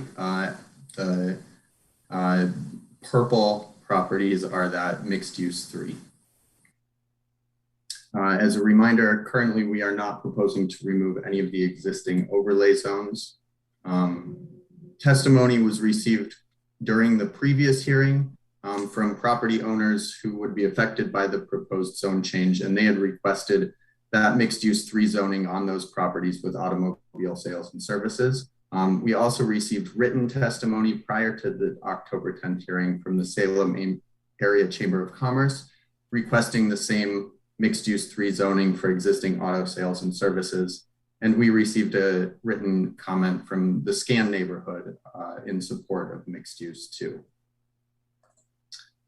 So staff's recommendation is to engross ordinance bill number 18-22 for the purpose of rezoning specific properties on Commercial Street Southeast to mixed use 2 and mixed use 3, and to advance to second reading.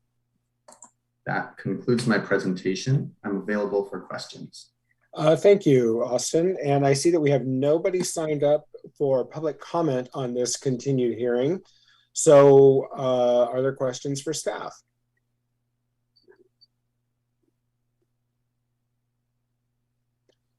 Excellent.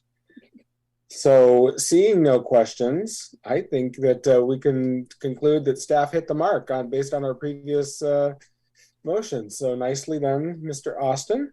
And with that, we'll close the public hearing, and I will go to Councilor Nishioka for a motion.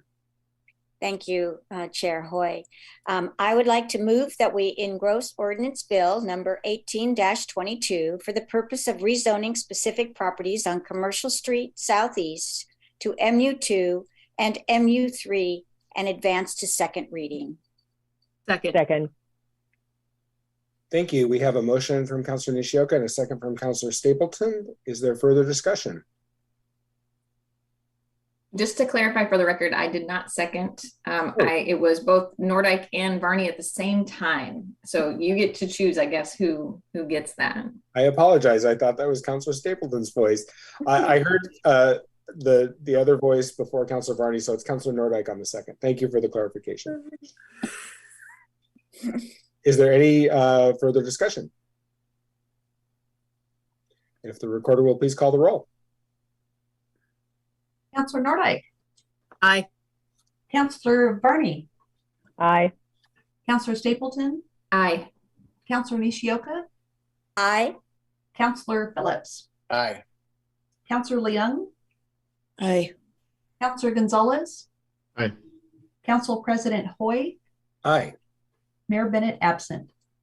And the motion passes. Thank you so much. Councilor Nishioka. I just wanted to thank Austin for all the great work and that he's done on this. So I appreciate his help. Thank you. Thank you, Councilor. Thank you very much. Nicely done, Austin. Thank you. So we are on to special orders of business. We have none, which is nice. So now we're on to information reports. And Council, I would like to just maybe approach information reports slightly differently than we have in the past. Normally, we just sort of open it up for comment on any information report, comment or question, but I would just like to go in order if we could. And I'm just going to call it out individually. And if you think that this works, then maybe give me some feedback. If you think it's not a great idea, I'd be open to that feedback as well. But if we could just go through these, and if you have questions or comments on the individual one, I think that'd be the appropriate time to bring it up. So any questions or comments on 6A? Councilor Stapleton. Thank you so much. Yeah, I was wondering if staff is available to answer just a couple questions that I had asked previously. So it is my understanding. We have Olivia Diaz here with the Planning Department, so yes. Hi, Olivia. So a question, this property was going from 2 to 3 parcels. It has already had a geotechnical engineering report done on this property. Will there be another one at some point in time? Yes, so the original subdivision did have a geotechnical report for the development part of the subdivision. So a replat, which is what this is to create the additional parcel, is exempt from that geotech report. And so when they come in for a building permit, the same as the 2 existing parcels, they'll have to have a separate geotechnical report that outlines the construction methods and the safety of the actual construction of the dwelling. Okay, and will folks have a chance to weigh in any kind of public portion to that next step? No, that's part of the dwelling permit review. So there's no discretion in that review. The building official reviews that geotechnical report along with Public Works. Okay, but there will be another one. And if there are concerns, then of course those concerns will be addressed at the time. Right. Mm-hmm. Okay. And then I had a question for Dan Atchison, if it's okay, Council President. Yes. So Dan, sorry, Mr. Atchison, could you please go over just this quasi-judicial issue that comes up so often for us counselors? I know that you recently did a training for our neighborhood associations to help them understand why their city councilor is not responding to their text messages or calls or emails about certain things that are on the agenda, or things that they're not even on the agenda, but maybe we have already filed and things are in motion. Could you just give a brief kind of rundown so that the public is aware of kind of how our hands are tied in these situations? Certainly, Dan Atchison, City Attorney. This will be the Reader's Digest version of the ex parte issue.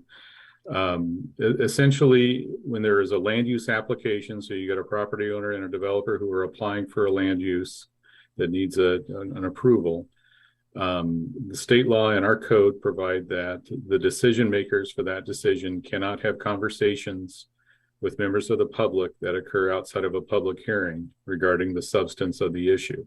And if you do, and that's called an ex parte contact. And so if those conversations happen, they have to be reported by the decision maker, by the city councilor at their first opportunity at a public hearing.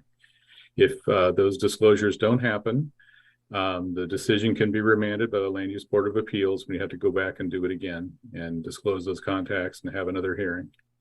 The context for some of these information reports, the city code has a particular provision that's called for council call-up or council review. So in some instances, if a planning administrator or the planning commission or the hearings officer makes a decision, council has the ability to call up those decisions for review. Constituents are able to contact their councilors to ask for that sort of call-up. However, that contact, if it talks about the substance of the application, is ex parte. So if a decision is called up, we would take that communication, whether it's an email form or a letter or a phone conversation, we would try to get that into the record. Obviously, a phone conversation, the counselor would have to disclose it once the hearing begins. Thank you. And so really the best practice for folks who are in neighborhood associations is to send an email with their request for the call up to the city council as a whole, instead of even just their one city councilor, so that it can be, you know, we're talking about certain people getting certain information and not the whole council. So really to send it to the city council email would be the best practice. Is that what you would say? Sure, and in full disclosure, that hasn't always been our advice and the city's staff's practice on that. We sort of discourage the contact in general, and it's always been sort of nebulous in how a constituent is supposed to ask for a call up. So over the last several months, we said, okay, fine, if it's going to happen, let's at least make sure it's out in the open and those communications get put in the record. Thank you so much. I know that this is one of those things that as a counselor was hard to understand all of the nuances to it. And so I appreciate you reaching out to neighborhood associations and doing a training that I didn't know that you guys were doing that. And when I heard that, I was really happy because it just really helps support us as counselors. So thank you for that support. And if I can clarify something, I haven't provided in-person or virtual training to the neighborhood associations recently. We have provided some written training materials, and a few years back, I did provide an in-person training in a neighborhood association land use chairs meeting. Okay. Am I clear in understanding that there was a staff member that did provide, no, there's Norm. Yep. Yes, Councilor Lisa Anderson-Ogilvie provided a training last week for neighborhood chairs and neighborhood association members. I wouldn't say that it's necessarily with the same level of expertise that our city attorney can provide. It's but better. It was, but it was certainly provided last week. So your memory's spot on. Mr. Wright, could you identify yourself for the record, please? Yes, Norman Wright, Community Development Director. Thank you so much. Counselor, did you have more questions for staff? I don't have any more questions. Thanks for allowing me the time to ask. I don't have any concerns about this right now, so I will not be calling this item up. But thank you for taking the time to help me answer all the questions and provide information to the public. Thank you. And just as a reminder for individual counselors, if you do receive an email that you're concerned might be ex parte, the proper thing to do would be to forward it to the planning administrator, Ms. Anderson-Ogilvie, and also the city attorney, so then they can put it into the record. So any written communication could become part of that written record going forward. All right. Anything else on 6A? Any other counselors? How about 6B? 6C? How about 6D? Councilor Leung, did you have one on 6D? Yes, sorry, I was trying to unmute, and since we're doing it this way, I was no trying to worries. figure out. I anticipated. Yeah, so I had a few questions on 6D. Specifically, there was let me pull it up one second. It's more of a question, and maybe one of the staff could answer it now if I could actually get it to open. I see Ms. Diaz has come onto the screen, so I'm thinking she's ready to answer your question when you're ready. Yes, it was one of the conditions, I think, that was listed. I just want to make sure I was understanding what was being expected, but now I can't find my notes. Never fails. Sorry, I'm getting over something, so it's hard. No worries. Would you like us to come back around to this one? Yeah, please. No problem. No problem at all. Any questions or comments on 6E? Councilor Nordyke. Yes, one moment while I also pull up my notes. So 6E has to relate to, right to the airport. So for 6E, I do have questions, and I do also have a motion. Council President Hoy, it'd be my preference for us to ask questions before I make that motion, so that folks will have an opportunity to weigh in on that. But if you prefer that I start with the motion from a procedural matter, I can do that as well. Well, I believe it, since it's an information report, that you can ask questions or make comments first, and then the motion could be in order. But unless I don't see the city attorney popping on to correct me, so yes, go ahead and you can do it in any order you'd like. Okay, very good. So first of all, I want to thank the staff very much for the information. I looked at the report over the weekend and I had a number of questions answered offline. I think it may be helpful to rehash a few of those things just because staff answered my questions and my colleagues may have the same questions. But I think the main one has to do with the amount of time that it takes from a design perspective. So my understanding is that for option one, which is supposed to be the bare bones approach to initiating commercial service, that staff estimate it might take 4 months or more for designing these changes to the terminal.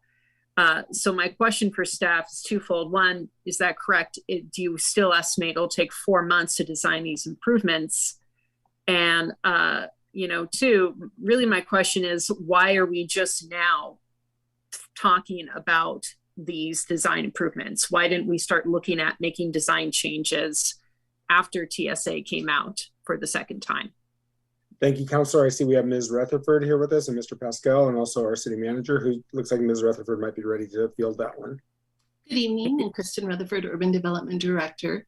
Yes, the timeline is still 4 months for design, 5.5 to include permitting, and that design timeline is based on a great deal of consultation with our consultants, with our own Public Works Department, who has handled a number of improvements throughout the city and is very familiar with our public contracting process and working with federal agencies. We've received feedback on this from consultants, other airline consultants that don't work for us, from other airports, airport managers, from our staff at the Housing Authority who work with public contracting, renovation projects. So it's very, very well vetted internally and externally with those who work with public contracting and who also work with federal agencies and their unique regulatory requirements. So the 4-month timeline takes into account that the back and forth process, we have input from TSA as to what they need, but through the design process, there's a back and forth process to make sure that what is actually being designed meets their requirements. And in a perfect seamless world, something would be emailed at 3 o'clock and by 4 o'clock we would have a response. That's seldom the way that these things actually work, and things sit in spam folders or inboxes, or somebody's on vacation. And it could be, a day or 2 days or a week before we get a reply. Typically, as you go through a design process, things come back with red lines and comments. And this also happens through the permitting process. So there's the timelines that we provided take into account this back and forth timeline.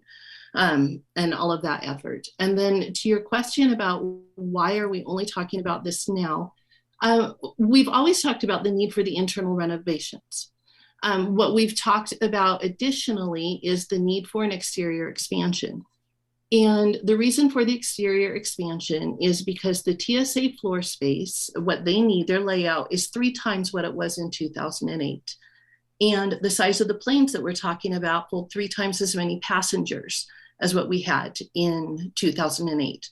But our physical space is not 3 times what it was in 2008. So we have less space to accommodate all of this. So the option that we saw and identified as a preferred option would accommodate all individuals in the building. And to do that, a physical expansion is needed. Option 1 will not accommodate everybody at the same time in the building if we exceed the building's occupancy. It would require, if we hit occupancy thresholds, which we could do with deplaning, with people coming off of planes and people waiting to get on planes and employees and people renting cars, for people to have to wait outside of the building, for people to come off the plane, get their luggage, get their car rentals, and exit the building before those that want to fly then are allowed in the building. So that's what option 1 is, and that will require some staffing and monitoring, very likely, to make sure that we're not exceeding that building occupancy. We never saw that as a preferred option, but we have been asked over the last couple of meetings for the bare bones, and this would be the bare bones. Okay, thank you. Council President, I have a few follow-ups if that's all right with you. Sure. So Kristen, what you're saying is that there's a back and forth process, and that's why, and that has a lot to do with why it would take 4 months to design. I can tell you that I operate on a time-sensitive life at all times. And I oftentimes am in a position where I'm waiting on others to get back to me, whether it's clients, opposing counsel, community partners, and so on. So I understand how you can only move forward with certain things after you check certain boxes and dot I's and cross T's. But there are steps that we can take to expedite that process. And I want to make sure the city is taking that into consideration. Like if I know that I have a tight turnaround time, I pre-schedule meetings in advance with folks so that we are taking into account the fact that sometimes the judge is sick and is not able to do the hearing. Or sometimes if I have to hear back from a client agency on their requirements, I take steps to ensure that they know that this is coming. They know that it's time sensitive. They know it needs to be prioritized and moved to the top of the pile. Is the city doing that? Wouldn't that be a way to potentially short circuit the 4 months? Sorry, Counselor. Absolutely. Sure. All I can explain is that the feedback that we have received from multiple professionals who work on airports that do this kind of design work professionally for the city, that work with regulatory agencies, tell us that the schedule we have is the bare bones, very accelerated, very aggressive schedule. I don't know what more we can do than that. And I think the other question I have too is that there are some contractors are busier than others. And maybe the contractor that the city is working with is giving you an estimate for when it can realistically complete the work and so on. But has the city considered that there may be other partners, such as those mentioned by the chamber earlier this evening, who again might be able to operate on a quicker time frame, because some businesses might be booked months out, and some might have openings that are available for more time sensitive projects. Is the city working with the chamber on those alternatives? So we have discussed and considered this. I will share that that John Pascal, our airport manager, is currently at an airport conference right now, working with the other airport managers and representatives from the FAA and consultants. And he's had conversations there about this project and timelines to see if there are any efficiencies to gain. And the feedback today from this conference was that our timeline is very, very aggressive. And this isn't just from our consultant, this is from other airport consultants, where he's getting this feedback from them also. We have talked about, would we achieve any time savings if we went with a local architecture firm? We would still have to go through a process to bring these folks on board. We would have to have knowledge transfer. They would still have to work with TSA. They're not our preferred or vetted or blessed consultant team through the FAA. And if you are not like we have our own consultants of records with the city, and these are folks that know our processes and can work, often more efficiently and effectively and cost effectively for us. This meet and hunt is that for us with the FAA. And so there are efficiencies that we would lose by not having them in the lead and bringing somebody else up to speed. And meet and hunt would still have to be involved because they are our contract of record with the FAA. So it's very possible that bringing somebody else in at this point could actually be just as much time or even take us a little bit more time, because now we're inserting yet one more team that would then have to go to meet and hunt and also to the TSA. So we would not be taking Mead and Hunt entirely out of the equation and condensing things further. We'd be adding more process. I understand where you're coming from. I have one more question, and then I want to give my other colleagues an opportunity to ask their own questions. So one of the other things that struck me about the report was whether design and construction can be done concurrently. And my understanding is, based on what we heard from Mead and Hunt last week, and please correct me if I'm wrong, it is possible that some of these construction features can be done while we're still finishing design aspects for other components of option one. And I just need to know whether in fact that's possible. I've had home renovations happen where there's moving parts happening at all times. And so what I'd like to hear is, it sounds like it's at least possible, especially if council pushes to get certain elements done ASAP. Is that still possible, or am I misremembering what was said at our last meeting on that? Are we talking, is your question about doing option one and option two, or only option one? Well, I'd like to start with option one just to help keep everything straight. Option one is option one. There is no further acceleration to occur under option one. However, it is likely that the renovations could start before a building expansion starts. And what renovations would those be that could start sooner? That would basically be option one, which is everything for the TSA equipment and restroom upgrades. Do we have an estimate for how soon those can begin? And 5.5 months at the earliest. We would need to complete design and permitting for option one renovations before we could start construction on them. Thank you, Councillor. And we can come back if you have more questions. So I think that in terms of my perspective on this, ideally all this work that we're talking about that needs to be done, this would have been done a year or two ago to set us up to be able to have air service when we had a provider ready. But as I understand it, and as I recall, we were under the impression that there was no work needed to accommodate air service because we were told the terminal was good to go. But that was when we were believing apparently that the planes were going to be smaller than the ones that we're actually talking about now. So there was some kind of disconnect. So this work that needs to be done to ready us for this potential air service hasn't been done. And which is why I was pushing last time to get us to this point so we could get to the place where we are ready. And we may or may not hit that May 1st timeline. I don't know. These are estimates that staff has provided, as I understand it. And estimates are estimates. I think that there are things that could push it up. I think there are things that could delay it. I mean, we don't know yet.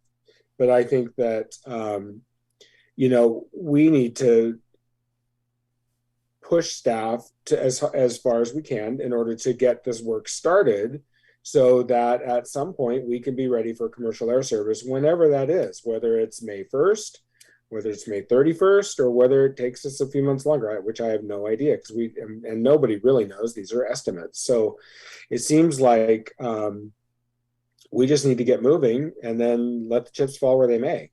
And but that's my perspective on it. And I don't know if other councilors have questions on this or comments that they'd like to weigh in with. Or Councilor Nordyke. Councilor Phillips, okay. Yeah, thank you, Council President, and thank you, Councilor Nordyke, for your questions earlier. I guess I agree with everything Council President and Mayor-elect Chris Hoy said, that there's no guarantee with this in terms of meeting that preferred deadline of May 1st, but it doesn't necessarily mean that it's impossible. And I think the real reason why there's some risk or apprehension for any of us on this is that it might require or does require some general funds.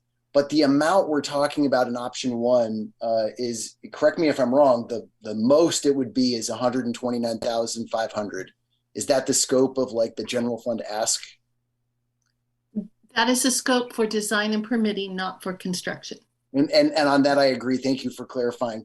I guess my follow-up question for that, I mean, to me, while it's significant, it's a real world dollar amount. It doesn't seem like an insurmountable amount to make an investment on this opportunity that will serve many people in our community. I guess just for kind of a secondary question is, we recently started the process of changing the urban renewal boundary over there at the airport. At what point would those $2 million, give or take, become available for construction in the future, theoretically? That is a multi-month process. The quickest would be 4 to 5 months. It could take up to a year. And the reason is that right now, our plan calls for a boundary adjustment to be a substantial amendment. And a substantial amendment requires a significant amount of process that takes 9 months to a year to get through.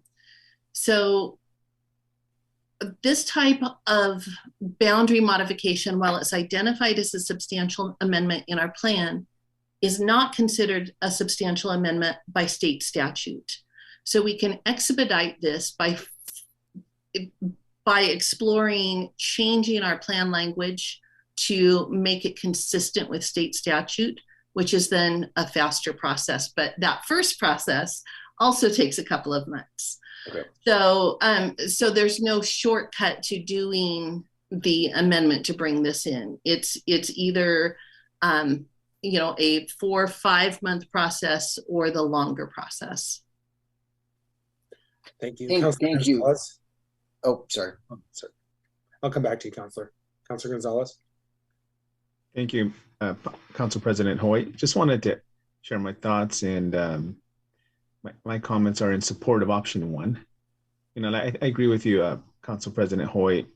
We can direct, we can inform, we can, ask our staff to just do the best they can. Look for efficiencies, look for ways. I mean, quick question, Kristen, Director Rutherford, the permitting process, where is that happening? What's the agency we're getting permits from directly? Yeah, if we are talking option 1 only, then that permitting process is a city permitting process. If we're talking option 2, then we will also have additional processes to go through with the FAA because there will be some environmental work that's required. That sounds good. Thank you very much. Because I was thinking, we keep talking about this permitting process, but it's us, so I just wanted to double check and confirm what I was thinking. But yeah, thank you very much. Thank you, Counselor. Counselor Phillips, did you have a follow-up? Did I cut? My questions might be more appropriate for maybe when there's a motion, or if there's a motion. Okay. Counselor Nordyke, did you have continued follow-ups? Yes, go ahead. I did have a couple more. So just to piggyback on what Counselor Gonzalez mentioned, for option 1, we would be asking the city of Salem to approve permits for the city of Salem airport. Am I understand that correctly? Yes. Do we have anyone at that office who can expedite that permitting process and put it at the top of the list by chance? This is not a part of my department, so I don't want to speak for the other directors that manage those processes. But I will say, as a standard of practice, we do not and have not moved city projects ahead of other projects that are being designed and permitted in the community, and provided favoritism to our own projects. Looks like we have Mr. Wright on. He just there he's back. Mr. Wright, did you have a comment? Just to say the same thing that Kristen was just sharing, Norman Wright, Community Development Director, one of our major caveats, whether it would be for me or for Peter, is that we would have to see the full bulk of the proposal and get a better sense. But we always maintain every timeline with pretty rapid turnaround. But like Director Rutherford said, it is first in, first out. That has been our policy for all projects for many, many years. Well, I suppose that my question would be, given you may recall from last week's testimony, if we do, there is a magic time window for getting a certain carrier here. And I understand business as usual makes sense for business as usual. Restarting commercial air service is not business as usual. This is an opportunity that may pass by if we do not complete it by a certain timeline. So it seems to me that this would be an appropriate opportunity to make an exception to the first in, first out, because this is not this is a project where it will either make sense to do it now, or it may not make sense to do it at all for the immediate future. So that would just be more of a comment. Counselor, if I could jump in for 1 second on that. Sure. I'm going to continue with Miss Onowuchi's sports analogies, but to switch sports. We have a new quarterback who's with us here this evening. His name is Keith Staley. And I think that if we give him direction on something, he's going to do his level best to carry out our direction. And so, but so far, we haven't given him that specific direction. So I feel like, we shouldn't get too far into the weeds in terms of managing projects, but we should rely on our quarterback to get us across the finish line, if I'm going to keep going with the analogies. And I think that he'll do his best, and staff will do their best to get us there if we give them that direction. And then if they can't get us there, they're going to tell us. So in my mind, it seems like we should give the direction and then wait for their feedback. But that's very well. That's my perspective. Very well, Councillor Hoy. To that end, I have a motion to make. Go ahead. I move to direct staff to implement option 1 with a goal of May 1, as described in the staff report. By proceeding with design and permitting for the interior improvements and modular units to facilitate commercial air service, and to return to council for direction to proceed with construction after design and permitting has been completed, and bring back for council's consideration a resolution to transfer funds from the general fund contingency to airport operations to fund the design and permitting activities for option 1. Second. We have a second. Councillor Nordyke, could I ask you to just restate your motion? It was rather lengthy. I think people might want one more shot at hearing it just to get fully digested before we discuss it. You got it. So I move to direct staff to implement option 1 with a goal of May 1, as described in the staff report, by proceeding with design and permitting for interior improvements and modular units to facilitate commercial air service, and to return to council for direction to proceed with construction after design and permitting have been completed, and bring back for council's consideration a resolution to transfer funds from general fund contingency to airport operations to fund the design and permitting activities as described in the report. Thank you, Councillor. As I understand your motion, basically you're saying you're taking the information from the staff report and you're adding a goal of May 1st in terms of completion, and it would direct staff to work towards that goal. Is that a kind of an accurate summary? Yeah, it is. And it is absolutely. And this has been a collaborative effort. And I want to thank Councillor Stapleton. She and I discussed this motion ahead of time. So I appreciate that. Thank you, Councillor. Is there further discussion? Councillor Phillips. Yeah, I mean, I support the motion. I think that this is a reasonable investment in attempting to achieve this opportunity of getting smart, efficient, targeted commercial air service here in Salem, with really kind of the minimum burden on us, here in Salem as taxpayers. A lot of effort has gone in by, the group that's trying to recruit air service that we haven't had to do outlays for. We've gotten a lot of support from our federal delegation and our state delegation. Thank you, Representative Chris Hoy. So, I mean, there hasn't been that much where we've had to invest yet. And this nominal amount, real, but really kind of not that much, seems very reasonable to try to get us as ready as possible for getting commercial air service here. I mean, I guess my question that I don't know who to ask to, but what I would like to maybe state as comments and then get, any questions answered would be, the criticisms that I've heard is that the environmental impact on this might be not perfect. I mean, people fly, most of us have gone places. And this is different than when we had Delta, 12 years ago, 14 years ago. We're looking at flying south to our top 4 markets. It helps a diverse, demographic of the city of Salem, an international city.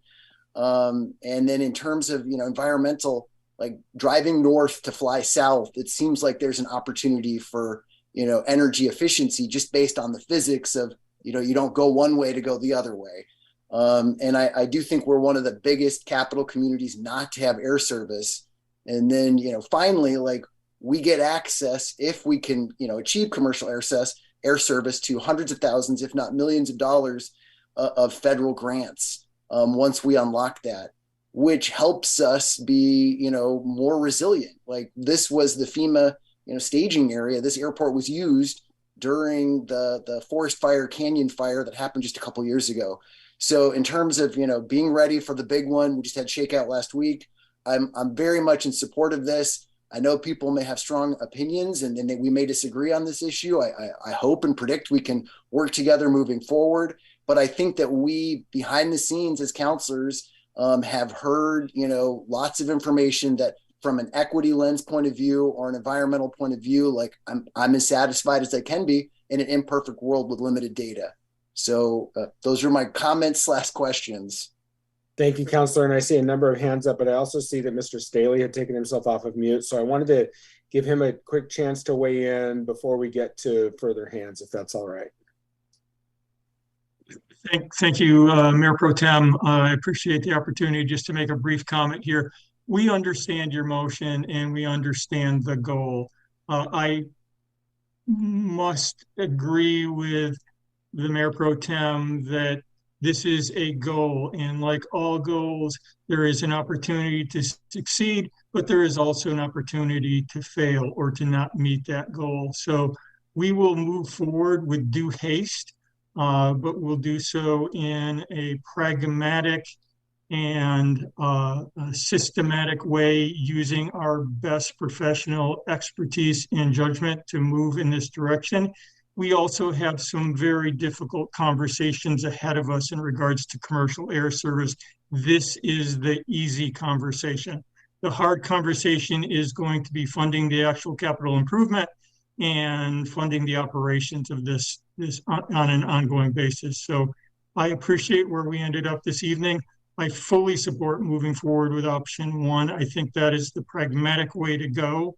And we look forward to working towards that goal as expeditiously as we can. Thank you, Mr. Staley. Thank you. I appreciate your comments. And I guess I would also, I think kind of implied in Councilor Nordike's motion is that you would keep us posted should there be significant changes anywhere in terms of whether you might meet the target or not meet the target, like if we were to get delays or advancements, and you'll keep us apprised as we go along. Absolutely, and I do anticipate us being able to come forward with the estimated cost and start that conversation long before the design is complete. Somewhere around 30% design, we should be able to come back with cost estimates as to what it's going to cost to complete the construction and likely cost to operate the facility in a option 1 environment. Thank you, Mr. Staley. Councilor Barney. Thank you. I have just a couple of comments. First of all, I mean, I'm supportive of option 1 because I feel as a capital city, we need to move forward towards being airline ready. I realize the goal that we have set, it's an aggressive timeline and there's a potential for unforeseen delays. I mean, we've seen lots of issues with supply issues, things not being ready. But I did have one quick question in regards to the construction timeline. I was looking at the terminal capacity studies. And one of the things that we haven't discussed, and I just want to make sure that it's not an impediment, is the environmental assessment. Mr. Staley or Ms. Rutherford or Mr. Pascal, do you have a feedback for that? Yes, I can speak to that. In terms of doing any facility expansion, there will need to be an environmental assessment. The degree of assessment is undetermined at this time. We're not sure yet, and I will ask John to speak to this because he works more closely with the FAA on the environmental assessments, but there are different levels of environmental assessments. We're not sure where we will be at this one, but he may have some additional information. Thank you. Mr. Pascal. Hi, good evening, Mayor Pro Tem and Council. John Pascal, Airport Manager. Yeah, I think to answer Councilor Gorney's question, for option one, just renovations inside the existing footprint, there really are no NEPA requirements for that. But for option two, expanding outside the terminal, there will be some, NEPA requirements that will have to meet. Most likely the lowest level, which is what's called a categorical exclusion.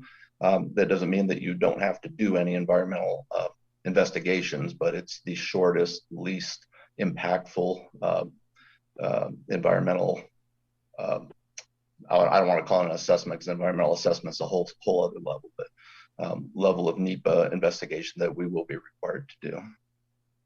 Thank you, Mr. Pascal. Counselor, did that answer your question? Yes, it did. I just wanted to make sure. I'm just looking for potential roadblocks or things that might slow things down. So I appreciate that. Thank you. That's why you'll see in option two, the timeline's a couple months longer to account for that additional environmental investigation. Thank you. Councilor Nishioka? Yes, thank you, Chair Hoy. I wanted to make comment that I appreciate all of the excellent questions that my fellow councilors have asked and statements that they have made. And I agree, as Councilor Phillips discussed, we want to try to keep a lens on the environmental issues, but at the same time, the advantages that we would have with commercial air service. So I am in favor of option one. I do have a question, and I don't know if this is inappropriate or out of line, but you'll tell me, is if we need the May 1 date in the motion. My belief is that staff and everything will move as quickly as they can. So I'm not sure if a date needs to be there or if it can be made without it. Thank you, Councilor. I think it's a reasonable question. I would just suggest that I think the way that Councilor Nordyke made her motion is it's a goal. It's not a hard and fast, this will happen. I think it takes reality into account, but it sets a firm goal for staff to drive to, and they will keep us apprised should they not be able to meet that goal. That's how I hear it, and I believe I'm seeing Councilor Nordyke's head nod and Councilor Phillips and also the city manager. So I think we're okay with having that date in there, and it gives us a hard target. One of the issues that we've had with this whole thing is we don't have any, there's nothing concrete, and there's one thing about a date is it's concrete, and at least it'll be a goal for us to drive to, and if we can't make it, we can't make it. But I think it's important to have that marker down to just start ticking off some of these must-dos if we're ever to actually potentially see commercial air service here. So I think her motion was quite well stated, and that's just my take.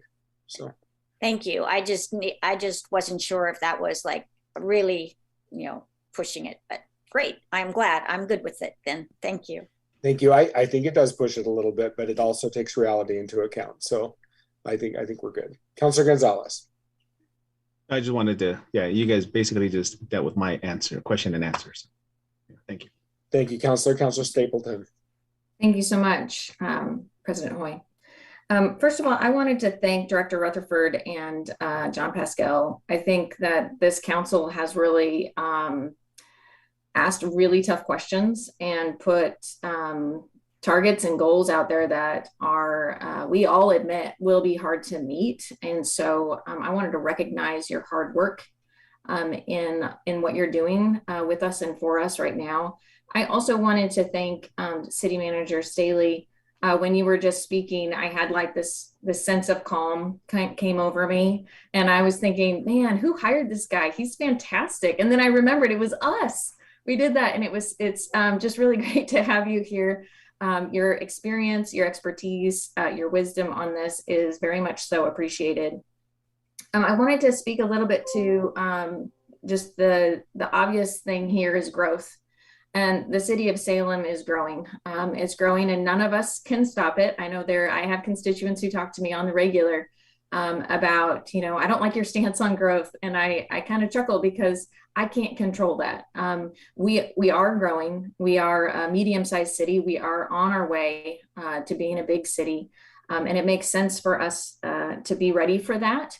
And I also think that when we look at the chance to really develop the economics of this, just makes sense as far as the economic drivers here. And I want to say that there was a point in time when we were in this conversation about the airport where I realized that I have a very strong appetite for risk. Okay. And I like risk. I'm sorry, Counselor, if I could stop you for 1 second. Thank you. We just had a person not on mute, but we're good. Go ahead. Okay. So I realized then in a moment that I was being risky with the public's money. And that brought a really seriousness to me. I literally felt a weight on my physical body when I thought about the risk, what we are embarking on here. But I thought about that for a long time, and my conclusion was still the same, that I feel like this is a risk worth taking. So I wanted to just communicate my thoughts on this to the public, to let you know that this is something that I know I am seriously thinking about. I know my fellow counselors are as well. We are not going into this, I think, hot-headed. And although we are pushing staff very hard on this, I know that we all are also realistic and understand that we're doing the best we can with what we have. I wanted to thank Councilor Nordyke for this motion, and I know Council President Hoy helped as well. So thank you so much for that, and I look forward to the future conversations about this. Thank you, Councilor. Is there any further discussion?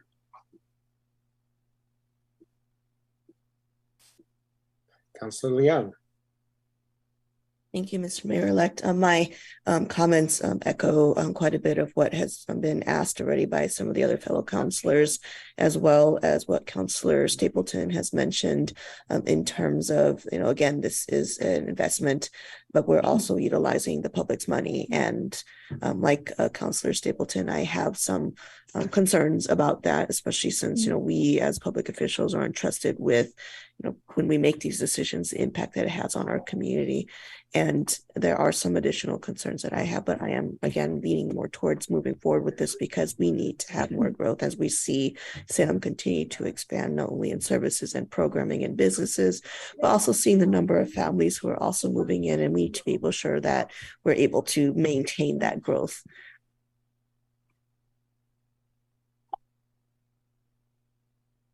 Thank you, Councilor. Sorry, my dog has reached the time limit on the meeting. Apparently, his alarm has gone off. Is there any further discussion?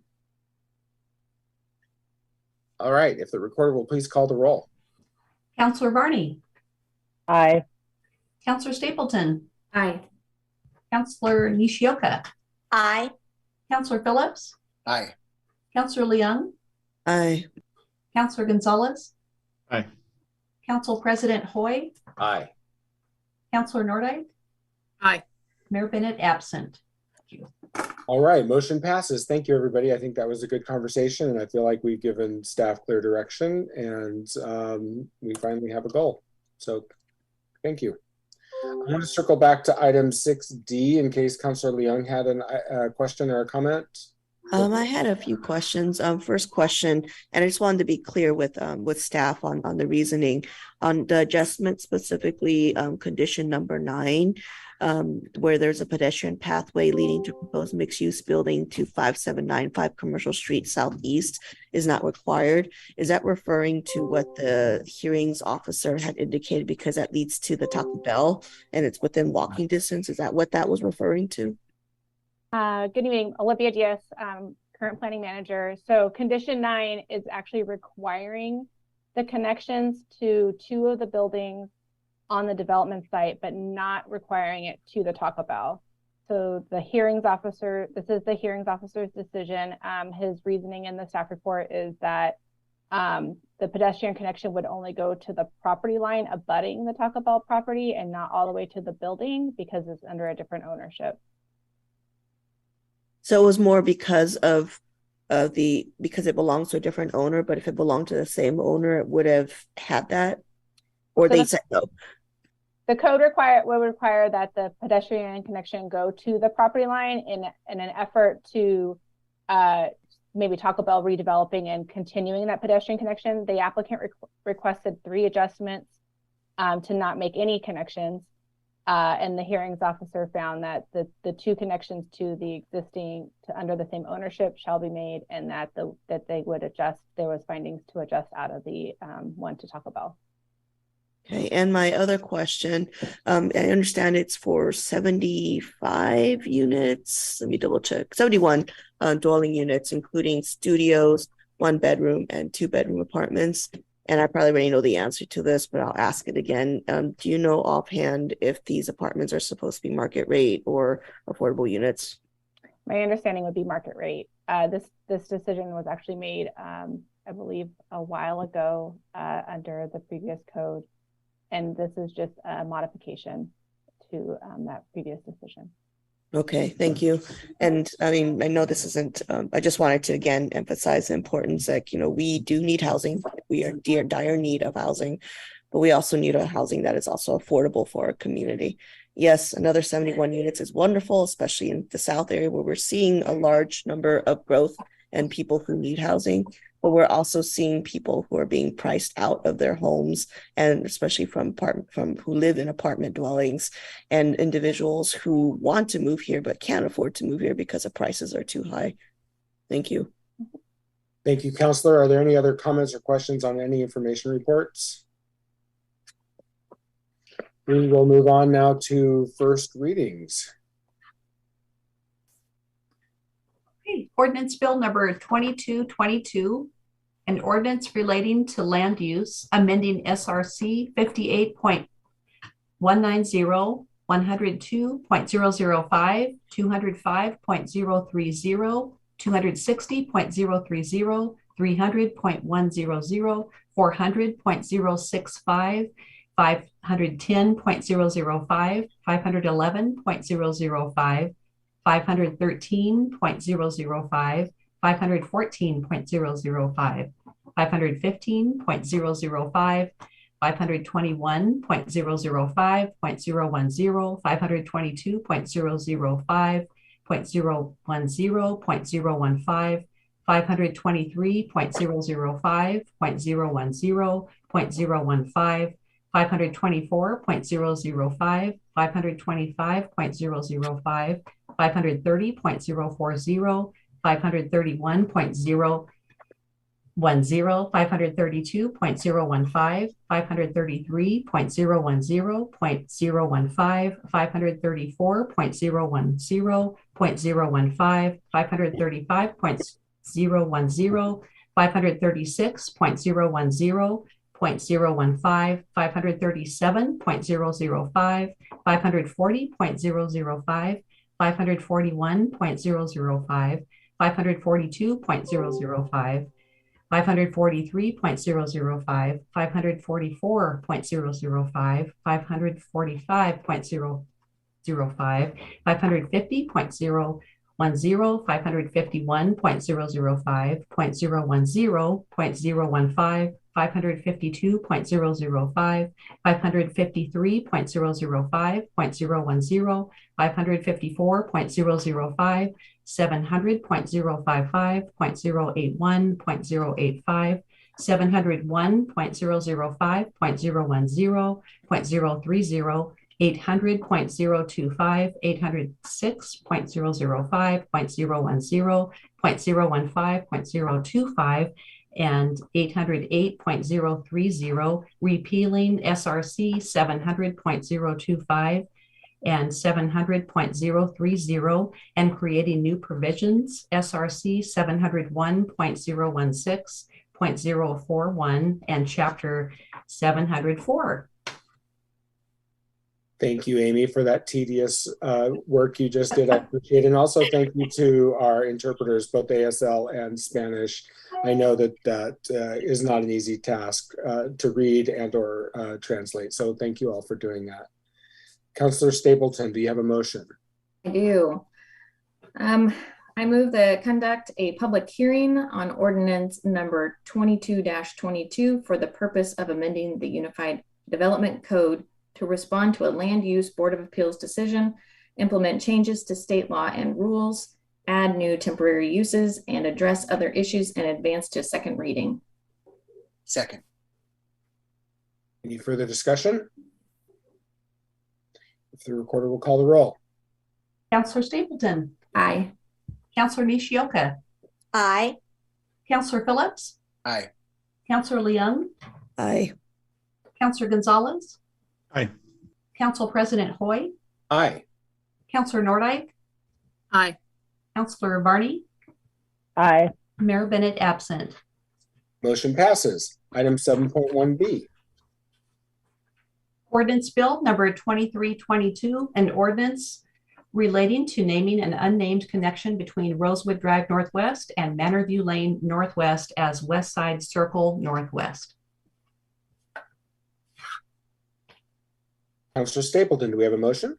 Yes, I move that we conduct a public hearing and proceed to second reading for ordinance bill number 23-22 to consider naming an unnamed connection between Rosewood Drive Northwest and Manorview Lane Northwest as Westside Circle Northwest. Second. Second by Councillor Phillips. Thank you. Is there any further discussion? If the recorder will please call the roll. Councillor Nishioka. Aye. Councillor Phillips. Aye. Councillor Leung. Aye. Councillor Gonzalez. Aye. Council President Hoy. Aye. Councillor Nordyke. Aye. Councillor Varney. Aye. Councillor Stapleton. Aye. Mayor Bennett absent. All right, motion passes. On to second readings. Item 7.2A. Okay, ordinance bill number 1922, an ordinance relating to the multiple unit housing tax incentive program amending SRC 2.825. Councillor Phillips. Aye. Councillor Leung. Aye. Councillor Gonzalez. Aye. Council President Hoy. Aye. Councillor Nordyke. Aye. Councillor Varney. Aye. Councillor Stapleton. Aye.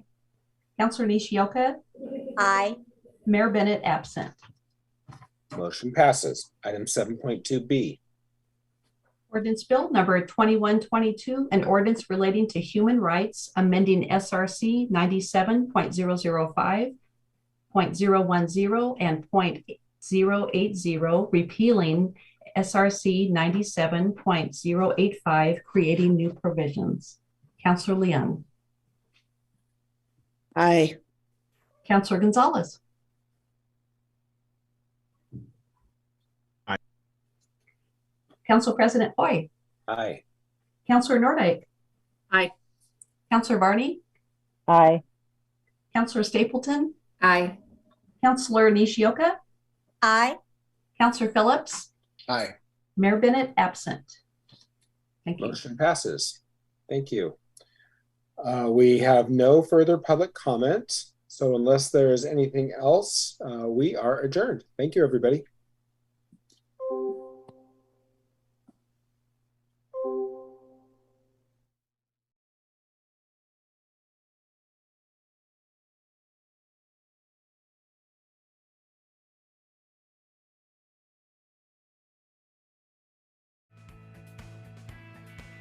For more videos and for more information, go to capitalcommunitymedia.org and follow us on social media.